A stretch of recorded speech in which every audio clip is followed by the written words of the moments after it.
All right, ladies and gentlemen, we are live 5 minutes ahead of schedule, by the way. So welcome everybody to the show. I think we're here. Can we do a quick little check and make sure that I actually am live? It's been a little while since I've done a YouTube live broadcast. So if everybody here could post a quick little hello or hey or what's up. Hey from Wisconsin. Hey from Madagascar, wherever you're from. Welcome to the show. Ladies and gentlemen, we are doing an emergency live broadcast today because right now, right at this very moment, in fact, we are witnessing perhaps one of the most monumental, dramatic crash outs in all of American political history. We've got almost 300 years, maybe 400, depending on when you want to start counting, of American political history. And today is one of the biggest crash outs, one of the biggest dramatic feuds of all time. And so we're going to break down the entire thing. Now, a little bit of a side note here.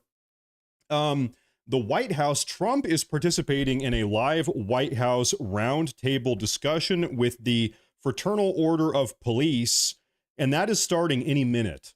So I'm actually not exactly sure how I want to do this. We might watch that live stream Trump inside the White House to kick things off, and then talk about the Elon Musk, Donald Trump drama, the big, beautiful bill.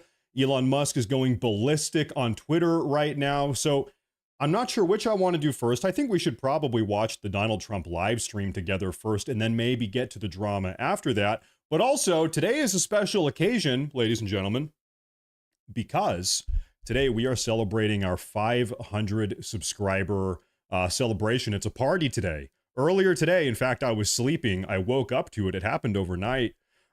This channel here hit 500,000 subscribers, 500,000, which means we're halfway there. So that's a huge deal. We've only been here on this channel covering political content, making the political commentary videos here, the daily news updates. We've only been doing this now since like November. So what is that? 7 months, 8 months, whatever that is. It's nuts. 500,000 subscribers in less than a year.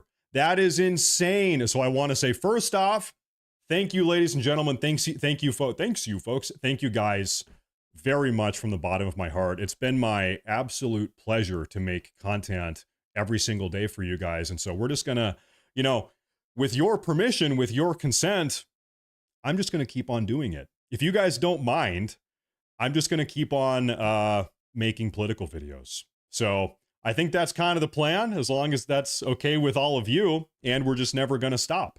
So, but today really is a pretty monumental day. Now, I'll tell you what I'm talking about here real quick. So, like I said, Trump is going live inside of the White House with the, quote, Fraternal Order of Police. That's happening very soon. I figure we'll watch that together. Hold up, Congrats Michael P. on 500K. I'm not surprised. I see you heading to 1 meter soon.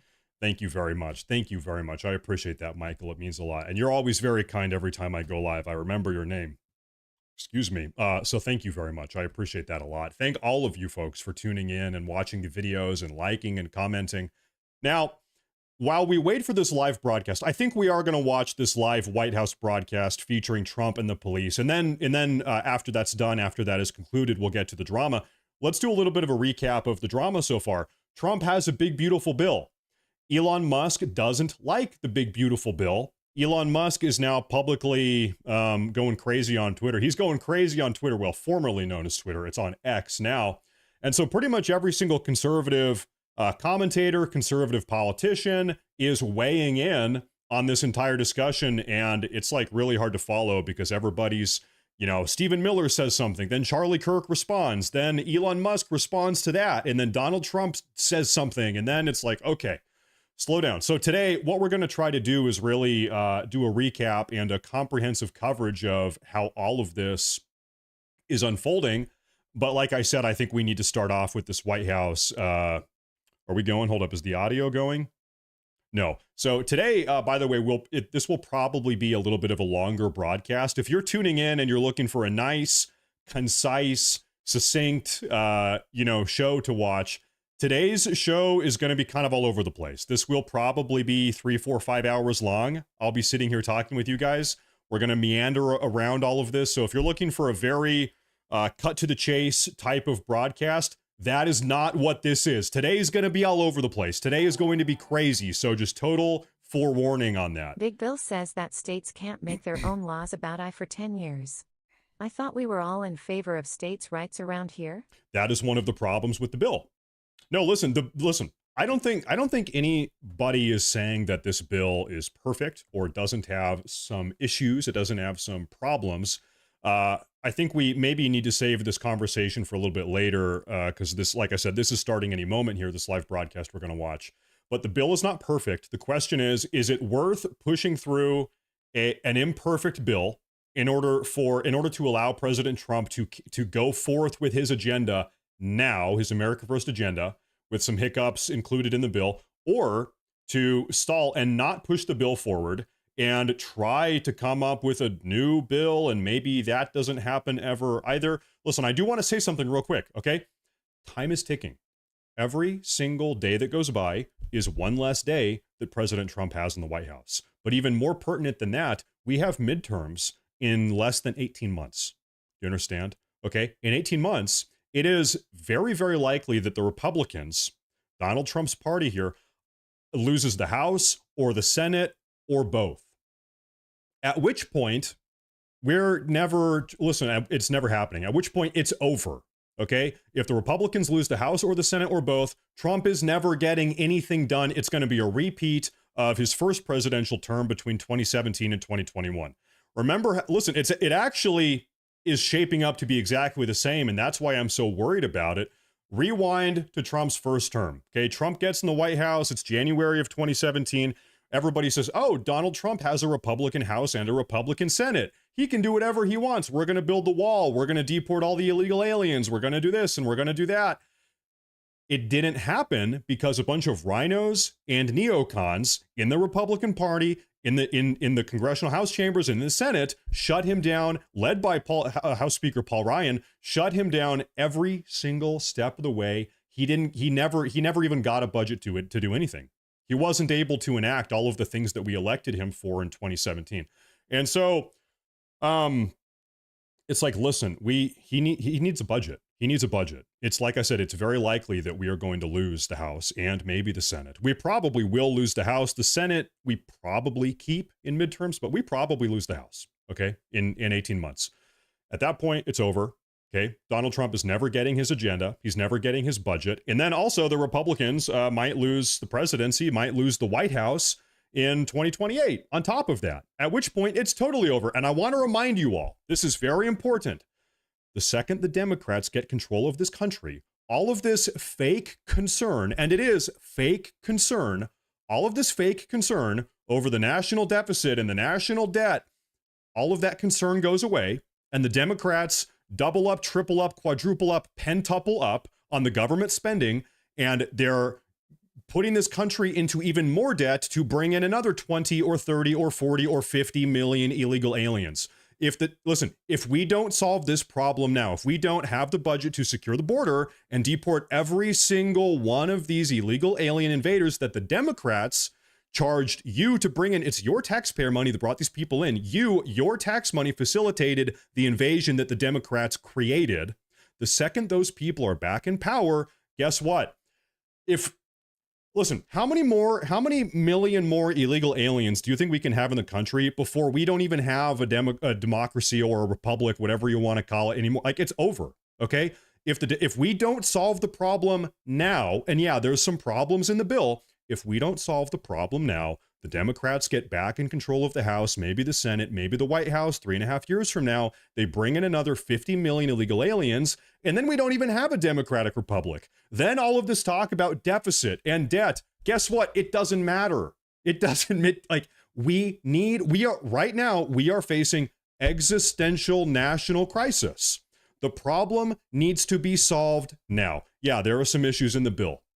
No doubt. Like, I'm not going to die. The AI thing, by the way, the whole state rights AI issue, I did some looking into that. Seems like that might actually be unconstitutional. And so all it would take, the bill gets passed. States for 10 years are unable to pass legislation restricting AI in their individual states. All it takes is one state to push against that, push it to the Supreme Court, and probably the Supreme Court shuts that down. Okay, so maybe don't have a panic attack about the AI thing, because maybe the Supreme Court shuts that down. But listen, I'm telling you guys, and we're gonna break all this down. Like, before I went live today, I want to show you guys something. I put together a comprehensive list of every single thing every single important person is saying about this bill, all the drama as it has unfolded today. So we're going to go through all of it. But I feel a little bit roadblocked because this live broadcast is starting here, and I figure we should probably watch that, because it's totally possible that that Donald Trump actually talks about the Elon Musk drama today, or the bill drama today, during this live broadcast. So we're going to hang out here for a minute and wait for this to start. Matt, you're bringing up scenarios that are probably not going to happen, creating fear in people. You think I'm bringing up scenarios that are not going to happen? Were you asleep or comatose for the last 4 years when Joe Biden was in office? When Joe Biden and the Democrats were controlling the country, that ended just 6 months ago.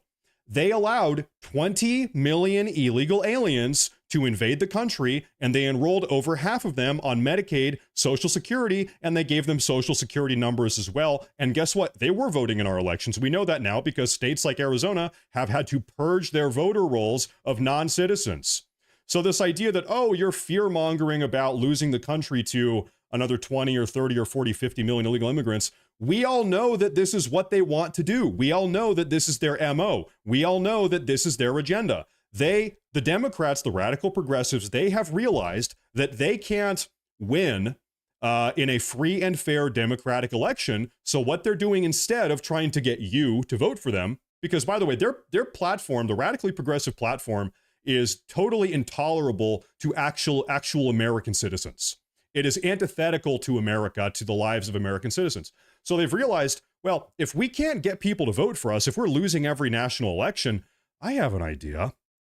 We're just going to import millions of new voters. We're going to import 20 million, 5 million per year. We're going to import 5 million illegal immigrants per year, and we're going to get them set up in our taxpayer-funded entitlement systems. We're going to get them voting in our elections, and we're just going to replace all of the Americans. We don't need to appeal to Americans. Screw those guys. Screw you. We're just going to bring in illegal aliens, and we're going to tip the country upside down. That's what they're doing. So I'm not fear-mongering. This is what they did for the last 4 years. I don't know. Like, I actually resent the accusation that I'm fear-mongering. They, like, literally just got done doing this. Okay, 20 million in 4 years, 5 million a year. This is the DHS and the State Department that are giving these numbers. These are official, legitimate numbers. So you know for a fact, if they get back in control of the White House, if they get back in control of the House and the Senate, they're going to do it again. And we know that because it's what they just did. We have to solve the problem now. We have to solve the problem permanently. We have to push through so much anti-illegal immigrant or anti-illegal alien legislation that it can't happen again. We have to shut down the border so thoroughly that it can't be undone, that it can't happen again. That's what this bill does. Is the bill perfect? No. Are there problems with the bill? Yes. But I'm telling you, once again, and I don't want to scare anybody, if we don't solve the illegal alien problem now, we are not going to have a country 10 years from now. This is why we elected Trump. We all came together and acknowledged this is a problem. We are going to lose the damn country if we don't solve the problem, okay? And now we're at a crossroads, okay? Do we solve the problem but also adopt a couple issues alongside the bill? Or do we say, I don't like this bill because of this little nitty-gritty issue and that nitty-gritty issue, but then we set ourselves up for failure over the next 10 years. We refuse to solve the problem that is literally tearing the country apart. Also, I will say, once again, you need to keep this in mind. From the left side of the aisle, all of these Democrats, all of these radical progressives, Chuck Schumer, your Elizabeth Warren, your all of these people, your AOCs, these people that are saying, we can't add more to the deficit. We can't. And by the way, Trump's bill actually reduces the deficit. We all know that now. The CBO released those numbers. So Trump's bill, it does add to the debt, but it reduces the deficit. Okay. Anyway, we'll talk more about that later. But the second the radical progressives get in the White House, once they retake control of the House and the Senate, all of this fake concern over deficit and debt goes out the window, and they say, all right, We are back in power now, and we are revving up the Federal Reserve. We are printing money. We're driving up inflation. We're screwing over Americans. We're driving this country into more national debt. We're cranking up the deficit. We're raising taxes on middle-income Americans. And to top all of that off, we are going to bring in another 5 million illegal aliens every single year. And there's nothing you can do about it. You had your chance, Republicans. You had your chance, Donald Trump. But you didn't pass the big, beautiful bill. I'm telling you, okay, this might be our only chance. We are facing, the nation is facing existential crisis. Seriously. In the last 10 years, listen, let's look at the numbers here. Right now, according to the national census, there are around 350 million Americans in this country right now. In the last 10 years, we have allowed over 30 million illegal aliens. In the last 4 years, it was 20 million that came in. So over the last 10 years, 35 million have come in the country. Our country, our nation has demographically changed at a rate of 10% in 10 years. The nation has changed at a rate of 10%, okay, in just 10 years. Once again, if we don't fix the issue, if we do not solve this problem, it is over. Who here is over the age of 55? Give me a 1 in the chat. I'm 31. If you're over 55, if you're middle age or a little bit older, give me a 1 in the chat. The country that you grew up in will not exist for your children or your grandchildren. The country that you grew up in, the opportunities you had, you were able to go to school, get a house, have a wife, have a backyard, have a barbecue on a nice summer evening. You had economic opportunity. If we don't solve the issue, you are screwing over your grandkids. And here's the live stream. Sorry, it sounds dramatic, but we're gonna watch this and then we're gonna double back to the drama. Okay. Let me turn on my headset here. Sorry. Can I hear anything? There we go. It's turning on. So here's Donald Trump in the White House. Full screen this. So Donald Trump is talking to a bunch of police officers, and he might talk about the Elon Musk drama and the big, beautiful bill drama. So we're tuning into this. And then we're going to double back, and ourselves, we're going to go over all of the drama, okay? But let's see what's going on here. This is live, happening right now.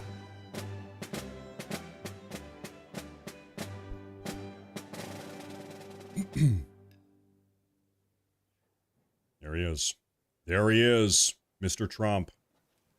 President Trump. Pam Bondi.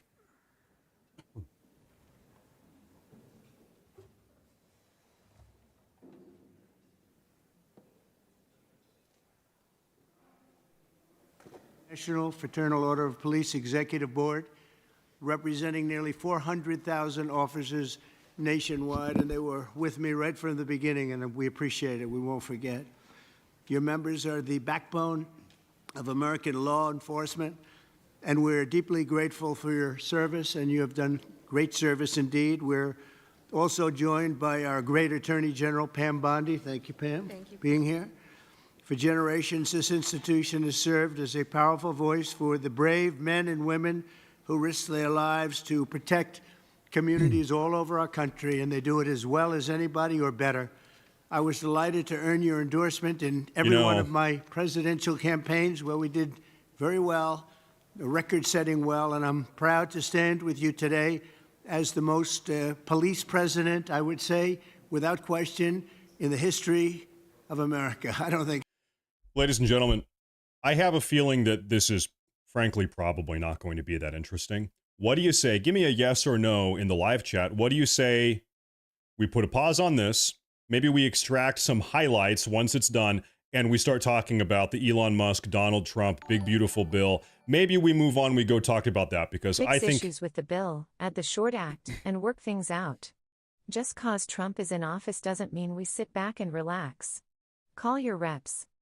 That is true. When I hear sit back and relax, I think we need to give Donald Trump the budget in order to do the work he needs to do, though. Pause. Okay, we'll double back to this. Thank you, by the way. Okay, ladies and gentlemen, we are now doing the comprehensive drama recap because that is frankly probably going to be a little bit dull, I hate to say. So, once again, Thank you all very much for tuning in. I appreciate it. I understand. I want to say real quick that, let me put on my full webcam here. This issue, the big beautiful bill, this is probably the most divided that I have seen. I'm 31, so I don't know.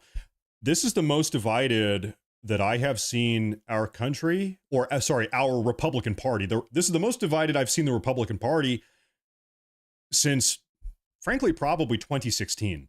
And I say 2016 because it's the Republican primary. Do we go with Donald Trump or Jeb Bush or Marco Rubio? You know, they're all duking it out on the campaign trail. But since then, and I have to say this, it seems to me, I'm just pulling a number out of thin air. It seems like this big, beautiful bill topic, it is like a 50-50 issue. It seems like half of Trump voters, half of Republicans are on this side of the issue, and the other half are on this side of the issue. So maybe there's no right or wrong answer. It's a valid, serious conversation that needs to be had. And so that's what we're going to do today. Okay, we're going to talk about this today. So first off, we're going to start going through what has been said so far. Let's take a look at what Stephen Miller had to say about all of this. First off, Stephen Miller, now we're talking about the big beautiful bill. He says there are two ways to raise the national debt ceiling. One, with Chuck Schumer at 60 votes, which means higher taxes, higher spending, liberal, I almost read that as bullshit, sorry, no swearing, liberal wish list. Two, in reconciliation at 50 votes, which means permanent tax cuts, permanent welfare reform, permanent border security. This, this is the really difficult part about politics, is that you will never have a perfect piece of legislation. You will never be, maybe it's kind of like being married. Who here is married? It's called compromise. You know, if the husband always gets his way, or if the wife always gets her way, you probably are going to have a pretty bad, unproductive, resentful marriage. You have to make some compromises sometimes. Is this a perfect bill? No. Are there issues with it? Yes. At the same time, is this our best chance at allowing President Trump to completely and holistically enact his America First agenda? Yeah, once again, I need to remind you all, no budget bill, or no reconciliation package in this case, no America First agenda, no money, no agenda. You need to keep something in mind. We're talking about, we can't raise the debt, we can't. I need to be, I'm young, so maybe I'm full of, I don't know, maybe I'm resentful. I don't know. But listen, for 60 or 70 years, we have had politicians, we have had presidential administrations and Congress and the Senate that have, for 70 years, cranked up our deficit and cranked up our debt. And now, when President Trump is in the White House, he's the first presidential administration that is seriously looking to solve the issues that every other administration has caused. Now, no, we can't spend money. Oh, Trump is trying to clean up the issues everyone else made. Oh, we don't have money for that. We were totally fine to shut up and spend money to cause all of the problems. But when it comes time to spend money to clean up the problems, no, we don't have money for that. We can't do that. Sorry, Trump. You need to sit with your ass on your hands. You need to sit on your hands and do nothing about it, because we don't have money to clean up the issues. Let me tell you something, okay? It costs money to hire ICE agents. It costs money to secure a border. It costs money to go house to house or business to business, round up illegal alien gang members and get them out of the country. Regrettably, I wish this wasn't the case. It is the truth. It costs money to clean up all of the issues that our former incompetent neocon, rhino, radically progressive presidential administrations have caused. Joe Biden caused a lot of issues. Barack Obama caused a lot of issues. George W. Bush caused a lot of issues. It costs money to fix those issues. You can't do it for free. It can't be done for free. And so I think Stephen Miller is right about this. Let me take a look at this one here. This is another thing that he said. Let me pull this up for you guys. Never mind, I actually don't have that. Let's talk about this. Steven, I think, is it Stephen or Steven? I'm pretty sure it's Steven, even though it's spelled Stephen. Okay, So there's a post here. It says, OMB just reviewed the new Congressional Budget Office score of the One Big Beautiful Bill. It confirms what we knew about the bill at the House passage when we passed the bill through the House about 3 weeks ago. The bill reduces the deficit. And now we have the CBO confirmation by $1.4 trillion over 10 years when you adjust for the CBO's one big gimmick, not using a realistic current policy baseline. So who here in your life, following the news, following politics, have you noticed that the far left, keep in mind the CBO is controlled by the Democrats right now, the Democrats are very shady. They will manipulate data. They will manipulate statistics. They will manipulate every single thing they can to make the Democrats look good and the Republicans look bad. They'll twist and distort and lie and manipulate. And that's exactly what they've been doing with these debt and deficit projections about Trump's bill.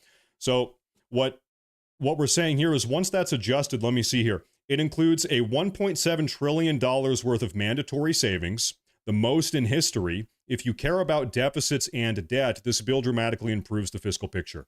This is where Stephen Miller chimes in. He says, exactly. The only spending change in this bill is a giant spending cut. The entire deficit change per the lefty CBO was not expiring the Trump tax cut from 2017. Further, because it's a party line reconciliation bill, no monies are appropriated in the bill to fund the government. Once again, this is not a federal budget bill. This is a budget reconciliation bill. Okay. We pass a new federal budget every single year, like every 12 months. This is a little bit different than that. Now, read my notifications. Maybe we'll get to that later. Sometimes notifications can be a little bit crazy. Sorry.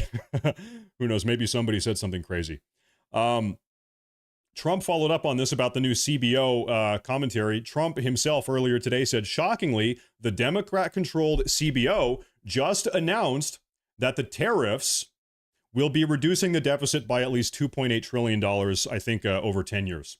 So you've all been paying attention to the news and to politics. Over the last 5, 6, 7 months, the radical progressives, the Democratic Party, the left-wing media, they have all been screaming. They're like the boy who cried wolf or Chicken Little screaming about how the sky is falling down. You know, they've all been saying tariffs are going to ruin the economy. Tariffs are going to drive us into debt. You know, tariffs are going to make things more expensive for American consumers, et cetera, et cetera. Tariffs, their favorite line is, tariffs are a tax on the American consumer. Well, guess what? All of that has been completely debunked. And now the CBO has been forced to admit, the Congressional Budget Office, once again, that is at the moment controlled by the Democratic Party, even they have to admit that Trump's tariffs at the rate we are going to reduce the deficit by $2.8 trillion. And this is actually secondary to the Big Beautiful Bill. The Big Beautiful Bill we just talked about reduces the deficit by $1.4 trillion over 10 years. So once again, I don't know if the radical progressives on the left, the Democrats, I don't know if they are incompetent / stupid, or if they are intentionally being deceptive and lying and manipulating information. Maybe a little bit of this, maybe a little bit of that. Maybe we're talking about both. Probably a little bit about both.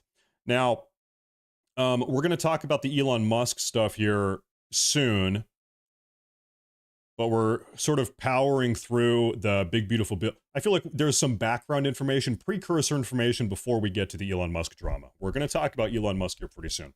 Charlie Kirk posted this earlier today. Dave Harvey, real quick, thank you very much. You have great content, ma'am. I watch you every day. Congrats on 500K. Ma'am. Do I look like I'm a ma'am? Listen. Matt, you're Hey! right. Plenty of dollar Hey! for Biden to flood our cities with illegal alien criminals. Food, housing, etc., no expense spared. We need to pass the bill or we won't have a country left. That's right. CBO won't score tariff revenue for the bill as Trump. You know, I don't know why that cut off early. Thank Michael P. and Dave Harvey. Thank you very much. Thank you. Listen, you never want to be a one-issue voter. That's, you know, you need to have a comprehensive view of the country and everything that's going on.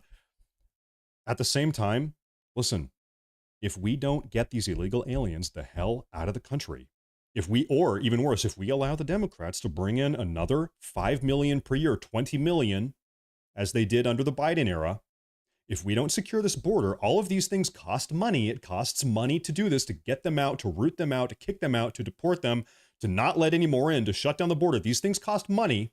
If we don't do this, our country is screwed. And I don't want to sound alarmist. I don't like that. That is the truth. If we don't solve that issue, you know, all these arguments about budget and deficit and the merits of democracy and voting and, you know, equality and environmental rights, all of the things that we love here in America, okay, it's over. It's screwed. It's cooked. It doesn't matter.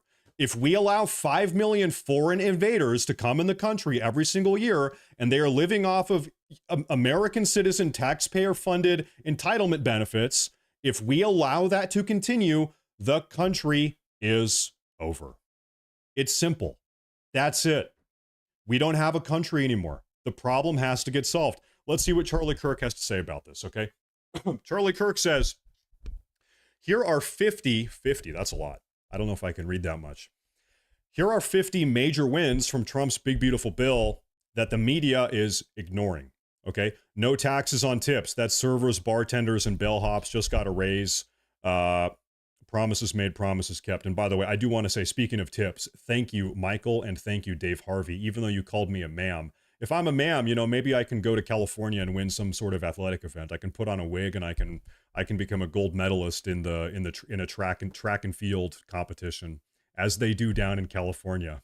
I'd be a beautiful female athlete. Number two, the bill makes the 2017 Trump tax cuts permanent. Number three, and those are good. Good for middle class. Number three, child tax credit is raised to $2,500. Now, here's the deal. I've heard people say that this is free money for people that are having kids. Why should parents get free money from the government? The child tax credit is not a $2,500 check from the government to the parents. The tax credit is you pay when it comes time to pay taxes, you pay $2,500 less. It's a credit. It's like a deduction. Okay. So if normally I would pay $50,000 per year in taxes, God forbid, now you pay $47,500 in taxes. So you keep money. So it's not a check. And so, you know, some people say, well, I've heard that it's like a very libertarian criticism of the child tax credit. Well, this incentivizes welfare leeches because they're getting free money from the government. They're popping out kids. They've got 7 kids. They live in the ghetto. They're taking up government benefits. It's like, well, those people aren't paying taxes in the first place. Okay. If you're a welfare leech and you're popping out kids industrially, you've got 9 kids already, you're not paying taxes anyway. So the child tax credit actually doesn't benefit you whatsoever. The child tax credit benefits tax-paying Americans that are paying taxes and working, and they're productive members of society, right? So that's kind of who it benefits. Overtime tax-free pay, work hard, actually keep more. This is a big deal for people that work overtime. That's huge. $1.6 trillion in spending cuts, the largest rollback of government bloat in history. This is true, and this is something that Elon Musk doesn't ever want to talk about. Nobody's talking about this.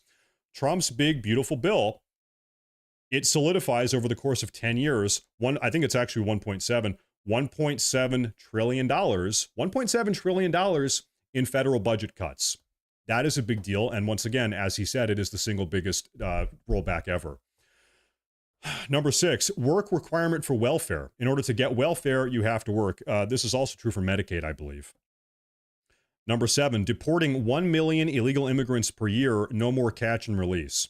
So this is really, as far as I'm concerned, this is kind of the big deal of the big, beautiful bill. We all voted for Donald Trump to apprehend, round up, detain, deport all of these illegal aliens that have been sneaking in the country. There's millions of them. God knows how many millions.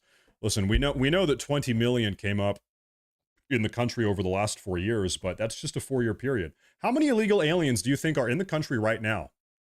Keep in mind, they've been coming in the country for 50 years or more. Always they've been trying to sneak in the country. So at this very moment, how many people are in the country right now illegally? 20 million came over in the last 4 years alone. Could be 50 million. Could be 60 million. Who knows? I'll guarantee you it's way more than anyone thinks. You all saw there was this terrorist guy who threw the Molotov cocktail at the people at the Jewish Pride event the other day. And he was from Egypt on a visa. He came here legally, but then he overstayed his travel visa. That happens a lot. There's people that are in the country. They actually come in the country legally on a 90-day travel visa from some other country, and then they overstay, and then they just never leave until they get caught. More often than not, they don't get caught. So that was his case. Got to get him out. It builds the wall. The big, beautiful bill builds the wall, and it finishes it. 701 miles of serious border protection. It allocates funding for 10,000 new ICE agents. It eliminates Medicaid for illegal aliens. And I'm sure a lot of you guys are saying, well, you know, there can't be that many illegal aliens getting Medicaid. There can't be that many illegal aliens collecting Social Security payments or getting Medicaid, or there's no way, right? Well, you're wrong. Well, I hate to say it, but you are absolutely wrong. It's in the millions, probably the tens of millions. There was an audit in the state of California a couple months ago, and they found that in the year of 2024, the state of California alone, just in California, they spent $9 billion on healthcare costs for illegal aliens. That's just one state. That's California. We've got 50 states. There's 49 other states where this is happening, okay? In California, they spend $9 billion in 1 year for healthcare costs of illegal aliens. This is a problem. This is a freaking issue, ladies and gentlemen. It's Trump saving accounts for kids, build generational wealth. So what this actually, I guess, is kind of free money in a way. If the budget bill gets passed, every single newborn American child will receive $1,000 put into a compound interest generating savings account. So if you have a baby tomorrow, the federal government, in accordance with Trump's bill, gets a savings account generated for them by the federal government with $1,000 in it, and then it immediately starts generating compound interest. So by the time they turn 18, I don't know, what is it? Probably like $3,500 by the time they turn 18 if you track the interest, and also if you don't put anything else in the account. So okay, listen, I'm big on investing in the youth. Maybe you say, "Oh, that's socialist." Okay, well, listen, I'm not a socialist, but this doesn't exactly bother me. It slashes IRS funding. No more 87,000 new IRS agents breathing down your neck. You remember, this was a Biden era policy. They were trying to hire 87,000, not just IRS agents, but also well-armed IRS agents.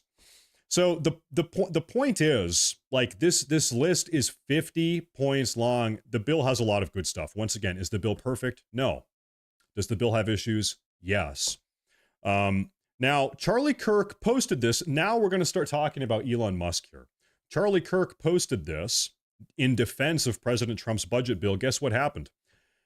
Breaking news, Elon Musk unfollowed Charlie Kirk on Twitter, on X, because Charlie Kirk had the audacity to not agree with him, instead to defend President Trump's budget bill. So now we're getting into Elon Musk's crash out on Twitter. And here's the thing. I like Elon Musk. I do think Elon Musk is being totally unhinged. I think he is totally crashing out. He's beyond the pale. He's acting like a petulant kid right now, like a petulant child. But like, at a deep level, I like Elon Musk. I think he's a funny guy. You know, I think he does a lot of good. I think he has done a lot of good for the country over the last 6 or 7 months. I think he's a very ambitious, industrious guy. He's doing a lot of good things in the private sector. Yeah, you know, I want to like Elon Musk, but what he's doing today, man, is nuts. So anyway, he unfollowed Charlie Kirk. And then we have this, moving on. Stephen Miller posted this from the Trump administration. Stephen Miller actually was responding to what Charlie Kirk posted. He said, if enacted, this would be the biggest conservative legislative victory in history. Many thanks to the extraordinary House members who pioneered these reforms on behalf of the White House. Well, Elon Musk was not happy that Stephen Miller has also publicly come out and defended the big, beautiful bill, because as it would seem, Elon Musk has also unfollowed Stephen Miller. Now, I've seen, maybe some people are being conspiracy theorists, who knows? Some people are saying, I don't believe the drama is fake. I think Trump and Elon Musk are secretly working together. All of this is coordinated. It's manufactured drama in order to do something. I'm not sure exactly what, but it's all part of the plan. Listen, guys, we're going to get to some other stuff here pretty soon. I do not think I would stake my life. I would bet my life on this not being manufactured drama. This is real drama. This is serious drama. Elon Musk is going nuts. Donald Trump, honestly, I'm a big Trump guy. Donald Trump went a little bit nuts. Donald Trump said some things that I would, if I was his advisor, I would have said, hey, listen, Donald, you probably shouldn't say that. So anyway, everybody's going crazy. It's total, everybody, they say it's a shit slinging fest. Everybody is slinging shit. Is that what they say? Whatever they say. No, but anyway, no, the point is this is real. This is not fabricated. Now, a big Trump guy. I'm a big Trump guy. Steven Crowder weighed in on this drama. I want to see what Steven Crowder had to say here.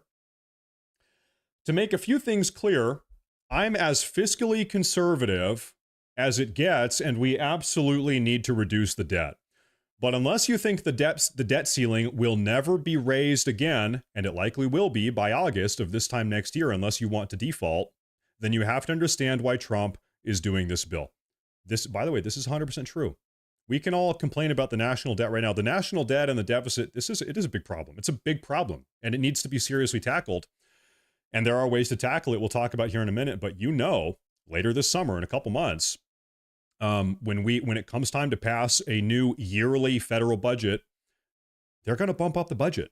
They have done that reliably forever, for 70 or 80 years. They do it every single year. And if you think that's not going to happen in a couple months when it's time to do that, you're wrong. They are going to do that again. So a reconciliation bill like this that actually cuts fraud and waste and abuse out of our federal budget, it reduces the deficit. Maybe I should explain what is the difference between debt and deficit. Maybe some people don't know the difference here. The debt is how much money we owe. You all know what debt is. Deficit is the rate at which we are going into debt. So if you have a $1 trillion deficit every single year, we are going into $1 trillion more debt. If you have a $10 trillion deficit every year, we're going into $10 trillion. By the way, BGN, thank you very much. Never give up. I appreciate that. Thank you. Once again, today, real quick, I'm not a big party or celebration guy, but today we are celebrating.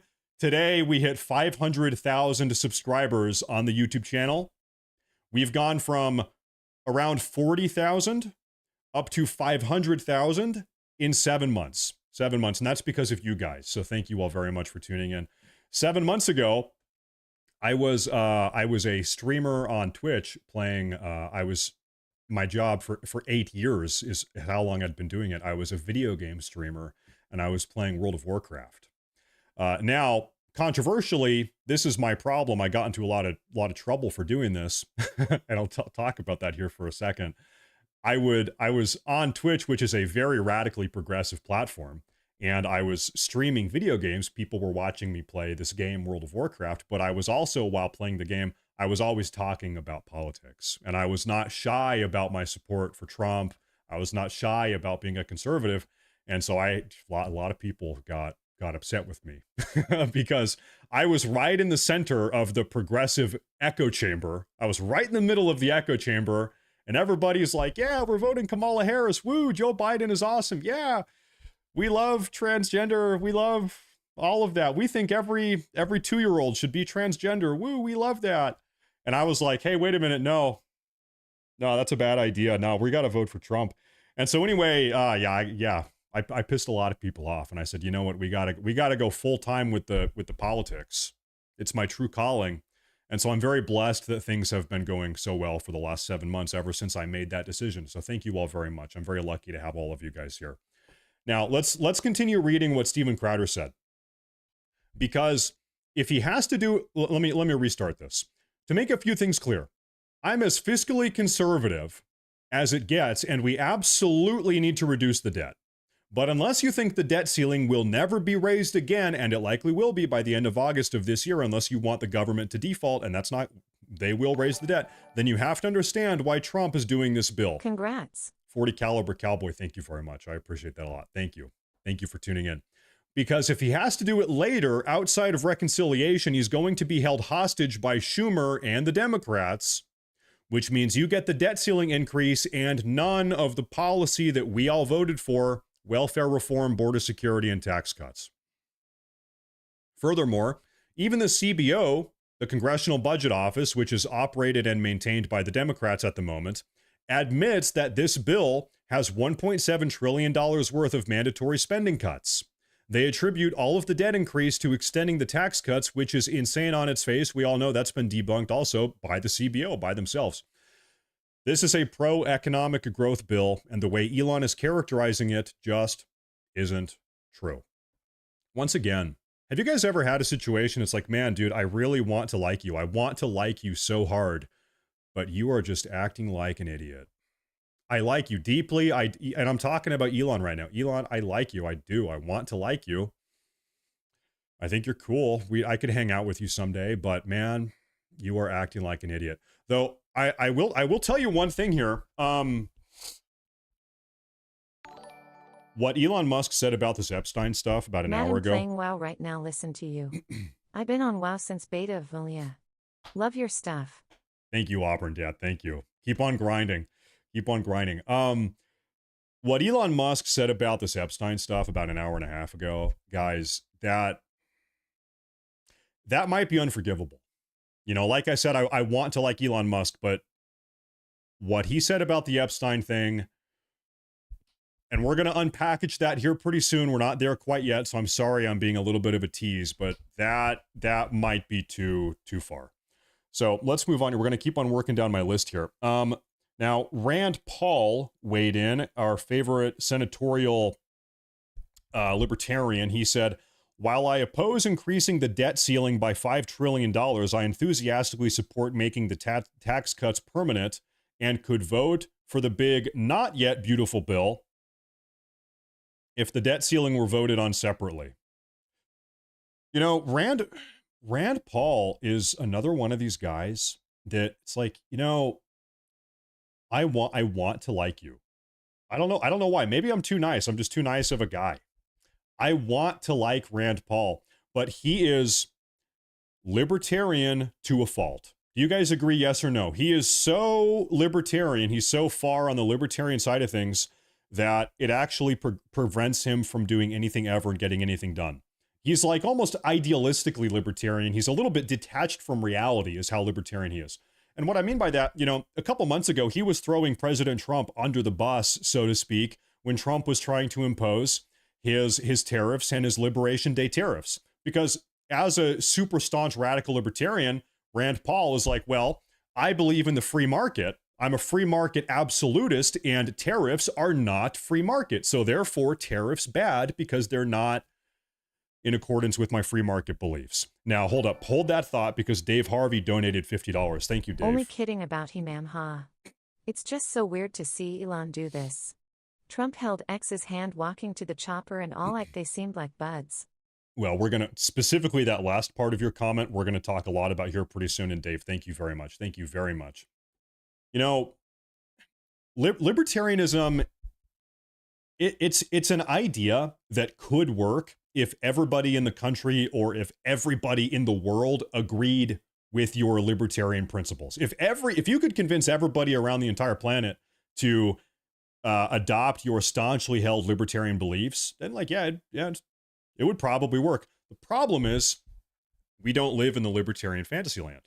We live in real life where we need things like tariffs because almost every other country around the world is not only not following Rand Paul's libertarian beliefs, but they're actually actively looking to rip us off. They are engaging in predatory and manipulative trade practices. They are looking to scam you. These other countries, and we're not even talking about illegal immigrants or criminals or violent gang members that are also don't exactly follow libertarian principles.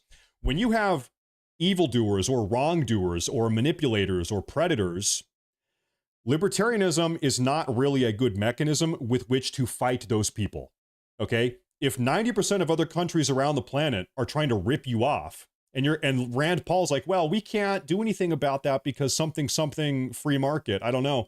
It's like, listen, okay, libertarianism sounds great on paper, but it doesn't work. Not in this case, at least. It's not going to work. We need tariffs. We need to level the playing field. We need to equalize things here, okay? We got to smack them and put them back in their place, and that's what the tariffs do. So once again, Rand Paul, I think, is a little bit... I think he genuinely has good intentions, but I think he's a little bit detached from reality, just a little bit. And so Stephen Miller actually responded to what Rand Paul here had to say. I want to show you guys this. Let me close some of these tabs. Stephen Miller says, with the post below, Rand Paul just conceded that he has no substantive objections to any provision in the bill because he knows it's a big tax cut combined with a big spending cut combined with permanent border security. His sole objection is that he wants to force Republicans and President Trump to make a deal with Chuck Schumer, to raise the debt ceiling that he can then vote against. Of course, a deal with Schumer to raise the debt ceiling means a tax hike and a spending hike. And we're talking about raising the budget in 3 months, 2 months when August rolls around. That's what we're talking about here. That's what's going to happen in 2 months when we have to lock in a new federal budget. So by the way, Stephen Miller is a little bit wrong here. Not only is it a tax hike and a spending hike, but also we, the pro-Trump, pro-MAGA, America First crowd, we won't be getting any of our border security money, ICE agent money, deportation money. We have to do it now.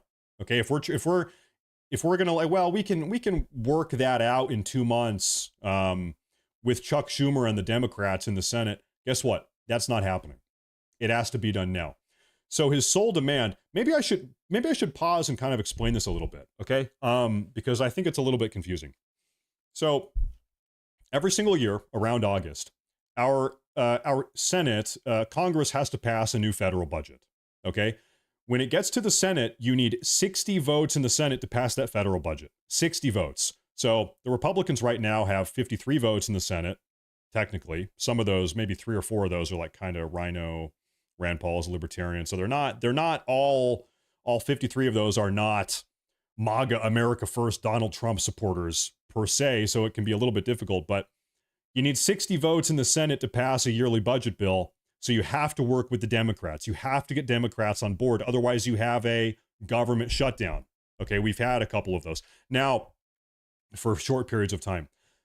The special thing about Trump's big, beautiful bill is that this bill is kind of special. It's not a budget bill. Technically, it's a reconciliation bill, which means by the nature, this is all very complex, but by nature of being a budget reconciliation bill, modifying the existing budget, you only need, check this out, 50 votes in the Senate, which means you can do what you want. You don't need help from the Democrats. A budget bill every year takes 60 votes. You have to give in to the Democrats because you need their support. This reconciliation bill, you only need 50 votes. So presumably, let's say you have 50 people voting against you, 50 people voting for you. It's a dead tie 50-50. Then J.D. Vance, the vice president, comes in. He's a Trump loyalist, and he votes in Trump's favor. And then we pass the reconciliation bill. So we have a very special opportunity to get what we want without needing to negotiate with the radical progressives. It's already been passed through the House by a margin of 1 vote. We narrowly got it. Now it's in the Senate. We only need 50 votes in the Senate to make this happen, and then J.D. Vance can come in as the tiebreaker. It's a very, very unique opportunity to push this through because, like I said, we don't need to negotiate with the Democrats. If we have to negotiate with the Democrats, funding for the border wall, funding for hiring more ICE agents, funding for deportations, never happening. Not going to happen. You think Chuck Schumer is going to sign off on funding for the border wall or hiring 10,000 more ICE agents? No, of course that's not. He's never going to do that. So that's why this has to happen now. So Rand Paul's, according to Stephen Miller, Rand Paul's sole objection is that he wants to force Republicans and President Trump to make a deal with Chuck Schumer to raise the debt ceiling in August that he can then vote against. Of course, a deal with Schumer to raise the debt ceiling means a tax hike and a spending hike. So his sole demand is to take a course of action that equates more spending and more taxing, and of course, extends the borrowing limit. And by the way, that is what will happen. That is what will happen. That's just undeniably true. Whether or not that's Rand Paul's secret motive, that is what is going to happen in a couple months if we don't pass the big, beautiful bill. That is inevitable. Now, I want to show you this here. Congressman Brandon Gill, who's in the House, he chimed in on all of this in support of President Trump's bill. He says, mass migration is this generation's single most pressing issue. That, ladies and gentlemen, the anonymous Matt Morris News, Stay Safe TV fact checkers have concluded that that is true. It is true. Mass migration is this generation's single most pressing issue. By bypassing the Senate's 60-vote threshold, Trump's big, beautiful bill gives Republicans unprecedented border security and deportation funding without negotiating with the Democrats, who invariably demand amnesty. This is true. This is just, I pretty much said the same thing. That is the case. We have a once in a lifetime opportunity to solve this issue. And if we don't do it now, it's never going to happen. It's not going to happen. Matt, can you zoom in and make the font size a little bit bigger? Yeah, let me try. I might have to do that a couple times, but yeah, I can do that. Okay. What are we getting in this bill? Full construction of the border wall, 900 miles worth of river barriers, upgraded technology to detect smugglers and drug traffickers, billions of dollars for Border Patrol, 10,000 new ICE agents, detention capacity for at least 100,000 aliens per day, $20 billion for the Coast Guard to help secure our borders. The bill fully secures the border and provides resources for over 1 million deportations per year. You know my issue? I'm going to be honest. I have a big issue with Trump's big, beautiful bill. 1 million deportations per year. I'm like, only? Really? That's it? We need 20 million deportations per year. We need 100, dare I say, we need 1 billion. We need 1 trillion deportations per day. I will not be happy with this bill until we deport 1 trillion people per second. Okay? That's my one stipulation. And no amnesty, no path to citizenship, nothing the Democrats wanted. No president has ever been able to deliver that big. Once again, let's be real. Are there problems with the bill? Is the bill perfect? Yes, there are problems with the bill. Is the bill perfect? No, the bill is not perfect. If Trump, this is also the reality. If Trump does not get his budget now, he's not going to be able to deliver on any of the America First promises that he campaigned on and that we all voted for him to enact. That's just the truth.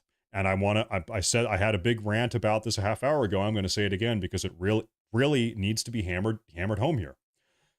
If we do not completely shut down illegal immigration by securing our border and also not only stemming the flow of people coming in the country illegally, we need to get the people in the country that are here illegally out. All of these things cost a lot of money. If we don't do that, if we do not solve these illegal immigration problems now, they will never get solved. And 10 years from now, we are not going to have a country.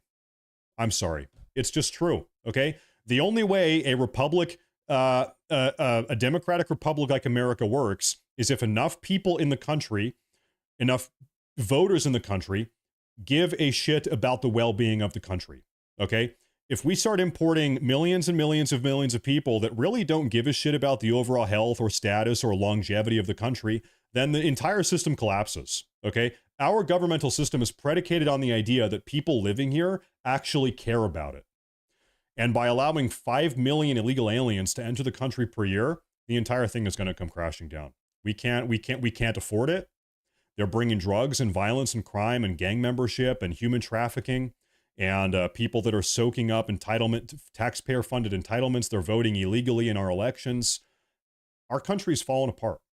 There's no other way to put this. And I don't want to be scary or alarmist. If we don't solve the problem, 10 years from now, we're not going to have a country. And this is I don't know what to call this. This is my opinion. You know, my family has been in this country since 1635. My father's bloodline goes back. They came over on a wooden boat in 1635, almost 400 years ago.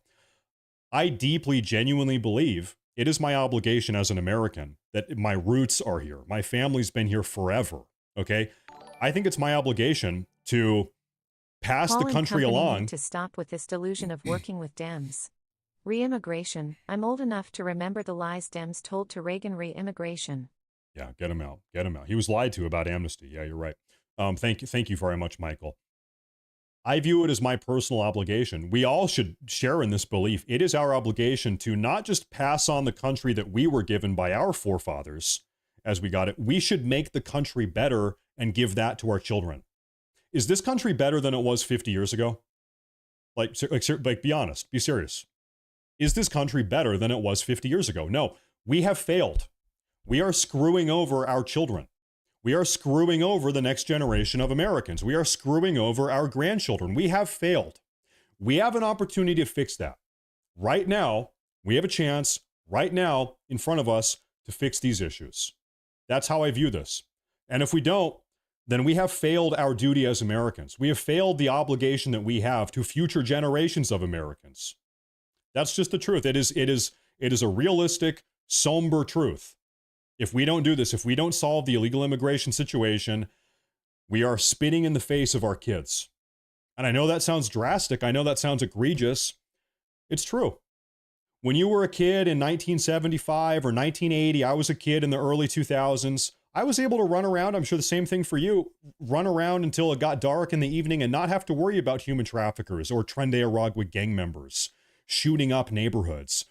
You know, people didn't have to worry about having their Halloween candy laced with fentanyl. You know, you're out trick-or-treating with your kid on Halloween and your kid gets a chocolate bar from the house down the road and it's got fentanyl in it. And then they overdose and die. It is disgusting that we have let the country get this bad. We need to fix it. We have to fix the goddamn issue. And I'm sorry, we have to fix it. Okay? That's how I feel. Now, let's move on. No, I feel really, you know, like it really gets me going. It pisses me off. I'm sorry. Like I feel very seriously about this.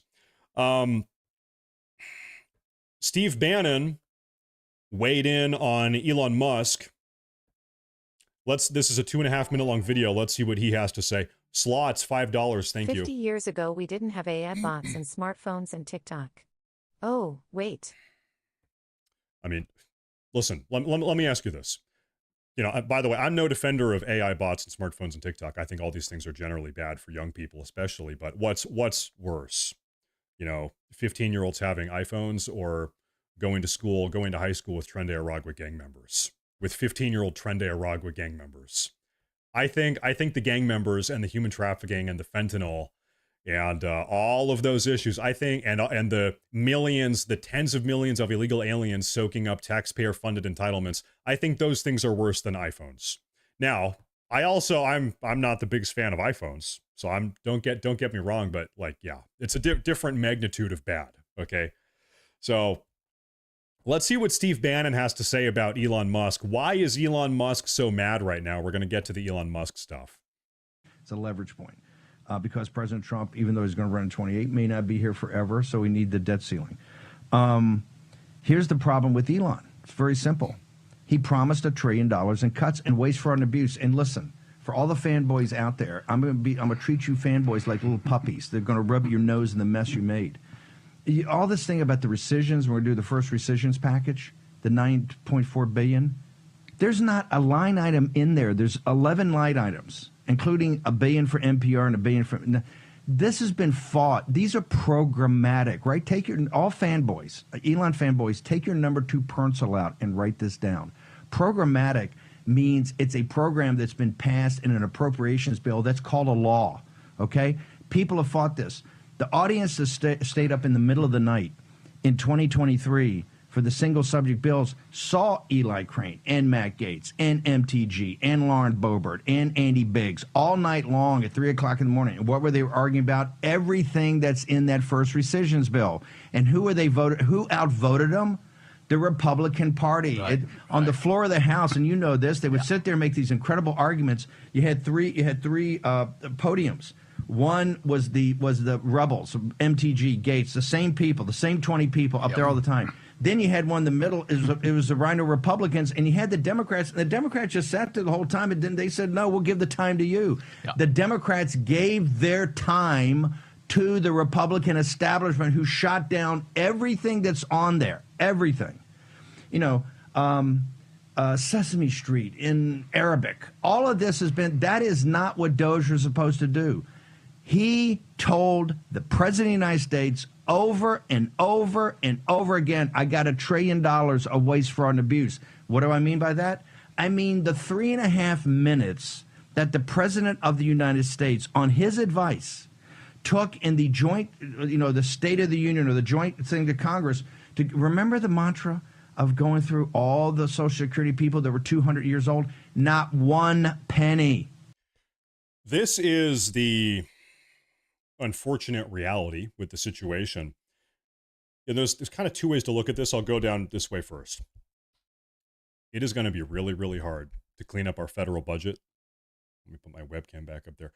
It's going to be really hard, almost impossible, to really clean up the federal budget unless we want to start cutting entitlements.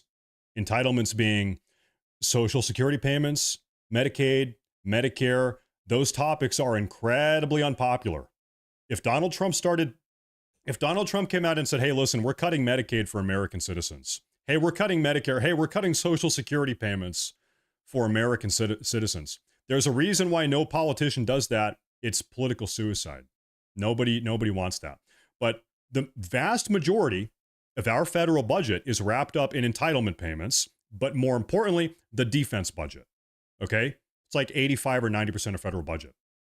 Defense budget, military equipment, whatever, new planes and all that stuff, and also entitlements. So unless you have a politician that comes up and says, hey, listen, we're going to either start cutting entitlements or we're going to cut the defense budget, the numbers aren't there. You can't make a whole lot of cuts. You are limited. Now, that's the first thing that I want to say. The second thing, right now, I'm a little bit mad at Elon. I'm about to go in on Elon Musk. That's our next segment. But let me defend Elon Musk real quick. Before I start getting mad at Elon, it's called Doge. It's the website. So Elon Musk the number went up. Okay. Elon Musk promised $1 trillion worth of cuts by midterms. That's 18 months from now. That's 2026, November of 2026.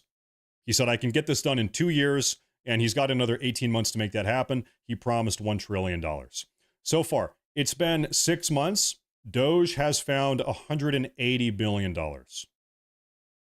So if Doge can keep going at this pace, and who knows, maybe they can't, maybe they can, Doge will have cut something like $720 billion in a 2-year window. But maybe they can't continue going at that same pace. Maybe the work kind of slows down a little bit. But they have found $180 billion. Now, I do want to say something. Not all $180 billion of the Doge cuts need to be codified or passed through Congress. Some of them do, some of them don't. So right now they are trying to, there was big drama. Elon Musk wanted $9.1 billion worth of Doge cuts to be included in the big, beautiful bill. The rhinos in the House GOP said, we don't want to include it. So Elon Musk got mad. That's a part of all of this. And then the White House, the Trump administration drafted up a new bill that exclusively would codify the $9.1 billion worth of Doge cuts. And Trump admin has sent that off to Congress now. That's an interesting conversation, because what that does, Trump has said, listen, here you have a very pristine bill. All it's going to take is 215 votes in the House. We have that, 216 maybe. And all it's going to take is 50 votes in the Senate. We have that also. So what this bill is, we're not talking big, beautiful bill. Now we're talking about the $6.1 billion Doge cut bill that the White House drafted up a week ago. That kind of puts all of these House Republicans to a test. It says, listen, really, how serious are you about making cuts? There's no fat in that bill. All it is $9.1 billion worth of Doge cuts. So this kind of weeds out the rhinos that are against these cuts and the pro-America First, MAGA, pro-Donald Trump Republicans that are like, yeah, we got to pass the bill. So that is happening also as all of this is unfolding. It's a really complex time right now. A lot is happening, and I know it's hard to keep track of everything that's going on. Let's talk about Elon Musk. Let's move on to Elon Musk. Trump has a video from earlier today where he talks about Elon Musk's behavior. Elon Musk, starting yesterday afternoon, has been throwing not only Donald Trump, but also the big, beautiful bill under the bus. Elon Musk has been actually explicitly telling people, hey, Americans, call your senator, call your House rep, tell them to not vote for the big, beautiful bill. So Elon Musk has now waged war on Donald Trump. And also, can I have a moment to be vindicated? I uploaded a video yesterday, and in the intro to the video, I said, ladies and gentlemen, as it would seem, there's a civil war going on in the Republican Party. That was the intro to the video. And I had a bunch of people commenting, and they said, come on, you're being a little bit dramatic. Come on, Matt Morris. There's not a civil war in the Republican Party. You're being dramatic. Yeah? Oh, yeah? Really? Am I being overly dramatic now? There is a civil war going on in the Republican Party, okay? This stuff is ripping, I don't know, the party's being ripped apart at the seams right now. Let's play the Donald Trump video. Elon and I had a great relationship. I don't know if we will anymore. I was surprised because you were here. Everybody in this room practically was here as we had a wonderful send-off. He said wonderful things about me. You couldn't have nicer. Said the best thing. He's worn the hat. Trump was right about everything. And I am right about the great, big, beautiful bill. We call it a great, big, beautiful bill because that's what it is. And again, biggest tax cuts in history, biggest economic development moves anywhere. We've never done anything like it. Business is spurred. And I don't know if you've seen the numbers, but the numbers came out. Even the CBO, which is run by Democrats, said that we're going to be doing, I'd like you to discuss it, the 2.8 trillion that CBO. This is a group of people that are Democrats. They're very hostile to us. They just came out with phenomenal numbers, what it does. You want to mention that, Scott? Yes, sir. So what we've seen is we keep hearing from the CBO that there's going to be a large deficit from the bill, which we disagree with, but using the CBO scoring, they came out and scored the tariff revenue. We think it'll be the minimum of $2.8 trillion over the 10-year window, which actually puts the bill in surplus if you include the tariff revenue, which they won't do. It gives you a tremendous surplus, but we're not allowed to use that. So imagine that. Donald Trump's tariffs actually work according to the Democrat-controlled and operated Congressional Budget Office. They came out just earlier today, this morning, in fact, and said, yeah, actually, and they tried to be real quiet about it. They tried to bury the information release, the press release. Yeah, hey, everybody, actually, Donald Trump's tariffs actually are working. For some reason, they say scoring. Nobody knows what scoring means. Maybe a couple of people, but nobody. Somebody sits in the background. They say, well, we're not going to allow that. They're not allowing other things that we have that are tremendously profitable for our country. But if you saw the other day, CNBC, they came out with numbers, and the people on the show, very good people, I've watched them for a long time, they couldn't believe the numbers, how good they are. The numbers were incredible, and that was personal income and also very low inflation. We have very low inflation. We're down to 2% now, and maybe even lower than that. And when I took it over, it was... That's another thing. If you guys rewind 4, 5, 6 months ago, the entire mainstream media and radically progressive apparatus, they were on this fear-mongering campaign. Not only will the tariffs not work, not only will they drive industry out of America, not only will they screw over the American working class, but also they will rapidly drive up inflation. Well, guess what? Now we have 3, maybe 4 consecutive monthly jobs reports. Every month here in the U.S., we have a jobs report, and it goes over inflation rates, jobs earned, jobs lost, all the metrics for the economy. We've got 3, maybe 4 of those reports in a row now. And every one of them is like, yeah, everything is awesome. The economy's awesome. Less taxes readjust the ratio of entitlement, welfare, to production, workers, paying the costs of gov spending. When taxes lift and debt rises, everyone pays. When taxes stay, workers pay more. You know, I don't know about you. I guess give me your feedback here. The Trump administration has proposed this idea that the bottom 95% of earners, it's like everyone making less than what, $200,000 a year should not pay federal income tax. I think that's genius. That's genius. I think that's a great idea. I think they should totally 100% do that. Absolutely. It was a mess. Remember, we had the worst inflation probably in the history of our country. They say 48 years, but let's say I think it's worse than that. So we had the worst inflation in the history of our country under the Biden administration. Now we're down to a beautiful number, 2%. You'd actually like to keep it there. Better than zero is 2%. It's going down maybe to 1%, and 1% is like perfect. That's perfect. You don't want to have zero for certain reasons that nobody is very interested to listen to. But we have almost perfect inflation. Grocery prices are down. Everything. Remember eggs? We weren't going to buy another egg for the next 20 years. They were so expensive, right? Remember? You guys all hit me about eggs. I saw a funny post on Twitter like 5 months ago. It said, somebody said, man, I've heard egg prices are skyrocketing, so I went to the store and I bought 4,000 eggs. DGT just posted only 2 words tippy top. There's no feud, it's the 17th letter in the alphabet. I can't wait to see what's coming. Relax, it's coming. Yeah, I don't know about that. I'm not sure. We're going to get to that here pretty soon, though. This person said, I bought 4,000 or 5,000 eggs, and then they all spoiled. They all went rotten, and then they just had 5,000 eggs in their garage, and they all went bad. Great investment, genius investment there. Eggs have come down 400%. Everybody has eggs now. They're having eggs for breakfast again. But if you look at gasoline, very important. I think always the most important because it's the energy is the biggest factor. That's what happened. He screwed up our energy policy, and everything went up because energy went up.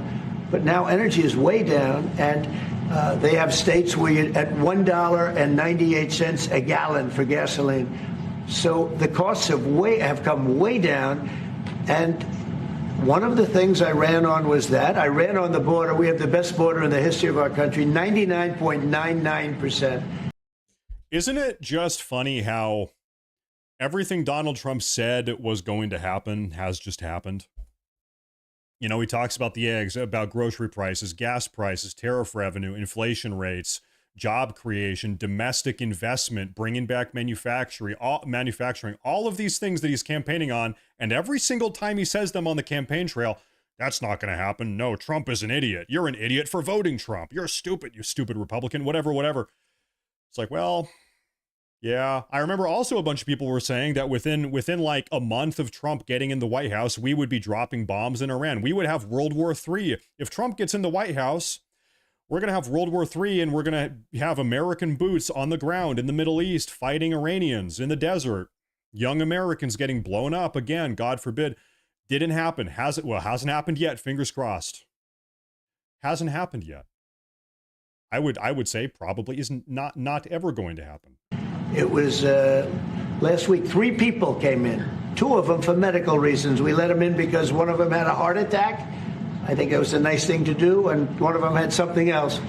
So we've never I had very good numbers for 4 years, but we really topped it. And I want to thank Christie and Tom Homan. They've done a fantastic job. But nobody mentions that anymore. Remember, a few months ago, the border was a total disaster. People were coming in by the hundreds of thousands of people a day. Who remembers when Governor Greg Abbott down in Texas tried to seal off a portion of the Texas-Mexico border, and they put a bunch of barbed wire. And then the Biden administration came down under Mayorkas, the leader, the Secretary of Department of Homeland Security, came down with construction equipment, and they lifted up the fence. They lifted up the barbed wire that Texas had put there, and they just explicitly let all these immigrants come in. So it's not only that the Biden administration was turning a blind eye to it. When Texas tried to do something about it on their own, the Biden admin actually directly intervened and let them in. They brought down construction equipment to let them in explicitly, intentionally. It's insane. A week, a month. I mean, we had a month, 2 million people came in 1 month. The border was being overrun, and a lot of bad people, criminals, murderers, drug dealers. We had some of the worst people in the world coming in from all over the world. It's totally closed. And you know what? People are coming into our country, but they're coming in legally. So we've done a great job. Elon knew that. Elon endorsed me very strongly. He actually went up and campaigned for me. I think I would have won. Susie would say I would have won Pennsylvania easily anyway, even if the governor ran, the real governor, not the governor from Minnesota, he's a sick puppy, that guy. That poor guy, I feel sorry for him. But they made a bad choice with him. But if you pick Shapiro or anybody else, I spoke to him recently about his house being set on fire, which was terrible.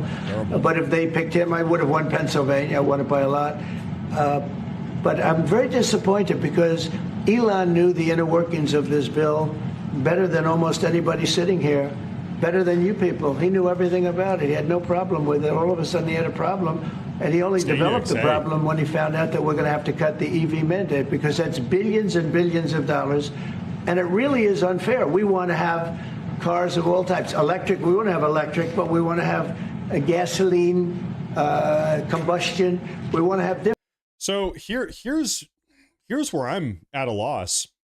Is Elon Musk really just crashing out to the degree that he is crashing out? By the way, crashing out means going insane. He's off his rocker. Is he doing all of this just because Trump removed the EV mandate from the bill? Is he that mad about the EV mandate? Is that really what is behind all of this? Is the electric vehicle mandate Different. We want to have hybrids. We want to have we want to be able to sell everything. And when that was cut, and Congress wanted to cut it, he became a little bit different, and I can understand that. But he knew every aspect of this bill. He knew it better than almost anybody, and he never had a problem until right after he left. And if you saw the statements he made about me, which I'm sure you can get very easily, it's very fresh on tape. He said the most beautiful things about me. And he hasn't said bad about me personally, but I'm sure that'll be next. But I'm very disappointed in Elon. I've helped Elon a lot. Mr. President, I just want to clarify, did he raise any of these concerns with you privately before he raised them publicly? And this is the guy you put in charge of cutting spending. Should people not take him seriously about spending now? Are you saying this is all sour grapes? No, he worked hard, and he did a good job. And I'll be honest, I think he misses the place. I think he got out there, and all of a sudden he wasn't in this beautiful Oval Office, and he's got nice offices too. But there's something about this one. I was telling the Chancellor, this is where it is. People come in here, even from Germany. They come in and they walk into. You know, the funniest thing about this whole, Donald Trump is addressing all the drama here at a presser in the White House earlier today. Meanwhile, the Chancellor of Germany, whatever his name is, he's sitting right to his left. He's right off camera. So this foreign dignitary is sitting next to Trump. Oh, he came all the way from Germany, and he has to sit there silently and just listen to Trump talk about drama with Elon Musk. This guy came all the way from Germany to hear about this. To the Oval Office, and it's just a special place. It's, World War I, it started and it ended here, and World War II, and so many other things. Everything big comes right from this beautiful space. It's now much more beautiful than it was 6 months ago. A lot of good things are happening in this room. And I'll tell you, he's not the first. People leave my administration and they love us. And then at some point they miss it so badly. And some of them embrace it and some of them actually become hostile. I don't know what it is. It's sort of Trump derangement. Okay, Trump derangement syndrome. Do you think Elon Musk has Trump derangement syndrome? Honestly, maybe. We are going to start going through Elon Musk. Now is the official big drama of the day, ladies and gentlemen. Give me a 1 in the chat if you are ready for. Honestly, it's disgusting, frankly. It really is just beyond the pale, but we're going to talk about it. This is the big drama of the day.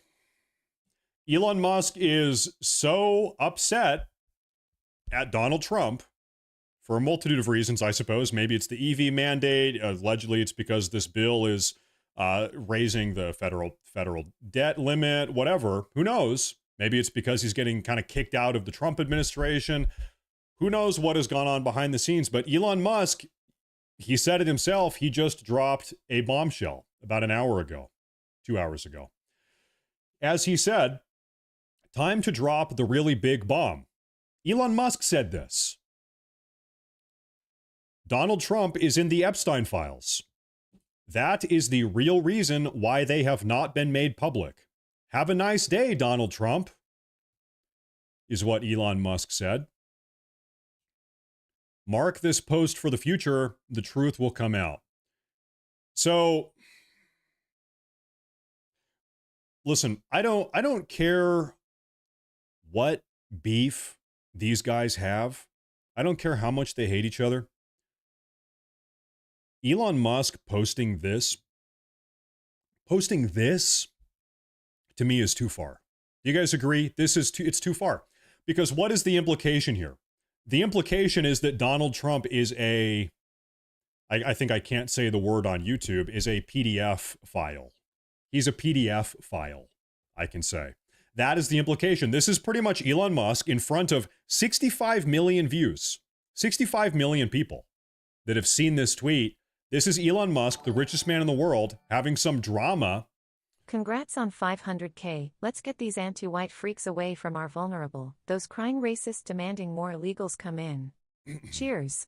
Gotta get them out. Thank you. We gotta get more subs in and the illegal aliens out. Thank you very much. I appreciate that. No, this is the implication here is that Donald Trump is a PDF file. That is why Elon Musk is posting this. Now, we have a couple concerns here, a couple thoughts in my brain. Elon Musk, just 3 days ago, count them, 1, 2, 3 days ago, had nothing but nice things to say about Donald Trump. In fact, Elon Musk 3 days ago was in the White House saying nice things on video about Donald Trump. They had their nice, like going away presser where Elon Musk, it was very cordial. It was respectful. 3 days ago, he had nothing but nice things to say. And now, Michael P. real quick. Thank you very much. Too far. Trump treated Musk like a prince. If Musk's allegation were true re Epstein files, the Dems would have leaked it for the election. Well, we have a lot to talk about here. I want you guys to bear with me because there is a lot to unpackage with this, okay? Trump and Elon has this planned. When the cat is away, the mice will play.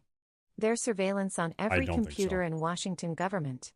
The socialists will think the coast is clear and get caught. You think Donald Trump's master plan is telling Elon Musk to call him a PDF file on Twitter in front of 65 million people? You think that is the plan? Is to have the world's richest man? Hey, world's richest man on the world's most popular platform. I want you to call me a child predator because we're gonna own the libs. It's really gonna shake up the progressives. Come on, I'm sorry. No, I'm sorry, but no. I think that's stupid. This is real drama. This is real conflict. Elon Musk has gone too far. He's gone beyond the pale. Now, let's walk through a couple ways that this has played out. So first off, Elon Musk was super nice and had a good relationship publicly with Donald Trump as of 3 days ago. And now 3 days later, everybody, Donald Trump is on the Epstein list. He's a child predator. He's a PDF file, whatever. So the first thought in my mind is, so Elon Musk, how long have you known this information? Let's go down this. Let's say this is true and Donald Trump is a PDF file. He is a child predator. Elon Musk, how long have you known about this and you were totally fine, happy to work with President Trump, who you're saying is a child predator, so long as it benefited you, but now that you're on the outside, now that it doesn't benefit you to be nice to Donald Trump, now that he's kind of kicked you to the curb, now you're blowing the whistle? So you've known all of this for weeks or months, God knows how long, and you were totally willing to cover it up and not talk about it. But now that you're on the outside, now you're blowing the whistle? I'm sorry, I don't buy it. Yep, because don't you think Bullshit. that would have came out in 2016, 17, 18, 19, 20, 21, 22, 23, and 24, and it would have came out a long 25, time 26, ago. 27, 28, 29. Sorry, I thought we were counting. My bad. 30, 31, 32, 33. Yeah, no, you're right. Listen, if Donald Trump was implicated in the Epstein files, if there was really any Epstein-related dirt on Donald Trump, you know we would have seen it by now. The deep state, the radical progressives, the anti-American, whatever, whoever hates Donald Trump, they would have released this information on the campaign trail. We would have seen this by now if there was really anything. Now, I want to say something here, and I want you to hear me out before you come to an opinion on this. Matt, please turn off the comment audio. I'm going to leave it on. I'm leaving it on. Hear me out on this. Once again, let me finish my thought before you guys jump to conclusions.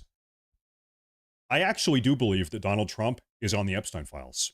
I believe that every single person that has ever interacted with Jeffrey Epstein ever at a cocktail party, at a business meeting, ever, I think there are tons, thousands of people in the Epstein files that are not child predators. I think just because you are on the Epstein files does not mean you are a child predator. Just because you are on the Epstein files does not mean you are a PDF file. I'm sure that somewhere in these thousands of pages of Epstein files, I'm sure the name Donald Trump is in there somewhere. Donald Trump has met Jeffrey Epstein. There's photos of them together. They had a party. Listen, the reason why Jeffrey Epstein was so successful, and he regrettably was successful at what he did, is because he genuinely was wealthy. He genuinely was connected. He genuinely was influential. He had connections, and that's why he was able to do the job that he was doing, which is harvesting blackmail material on famous and influential people. That was his job. He was harvesting blackmail on people to extort them.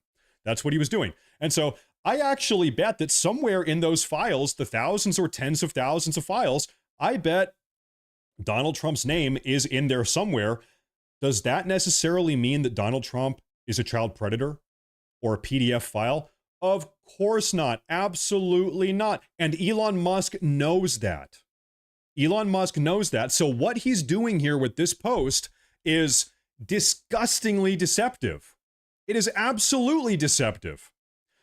Let's say Donald Trump's name is in the Epstein files. It probably is. He met the guy.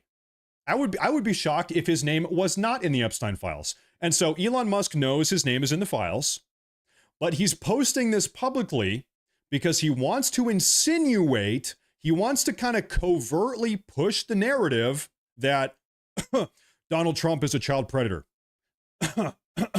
Wink, wink, nudge, nudge. Donald Trump is a PDF file.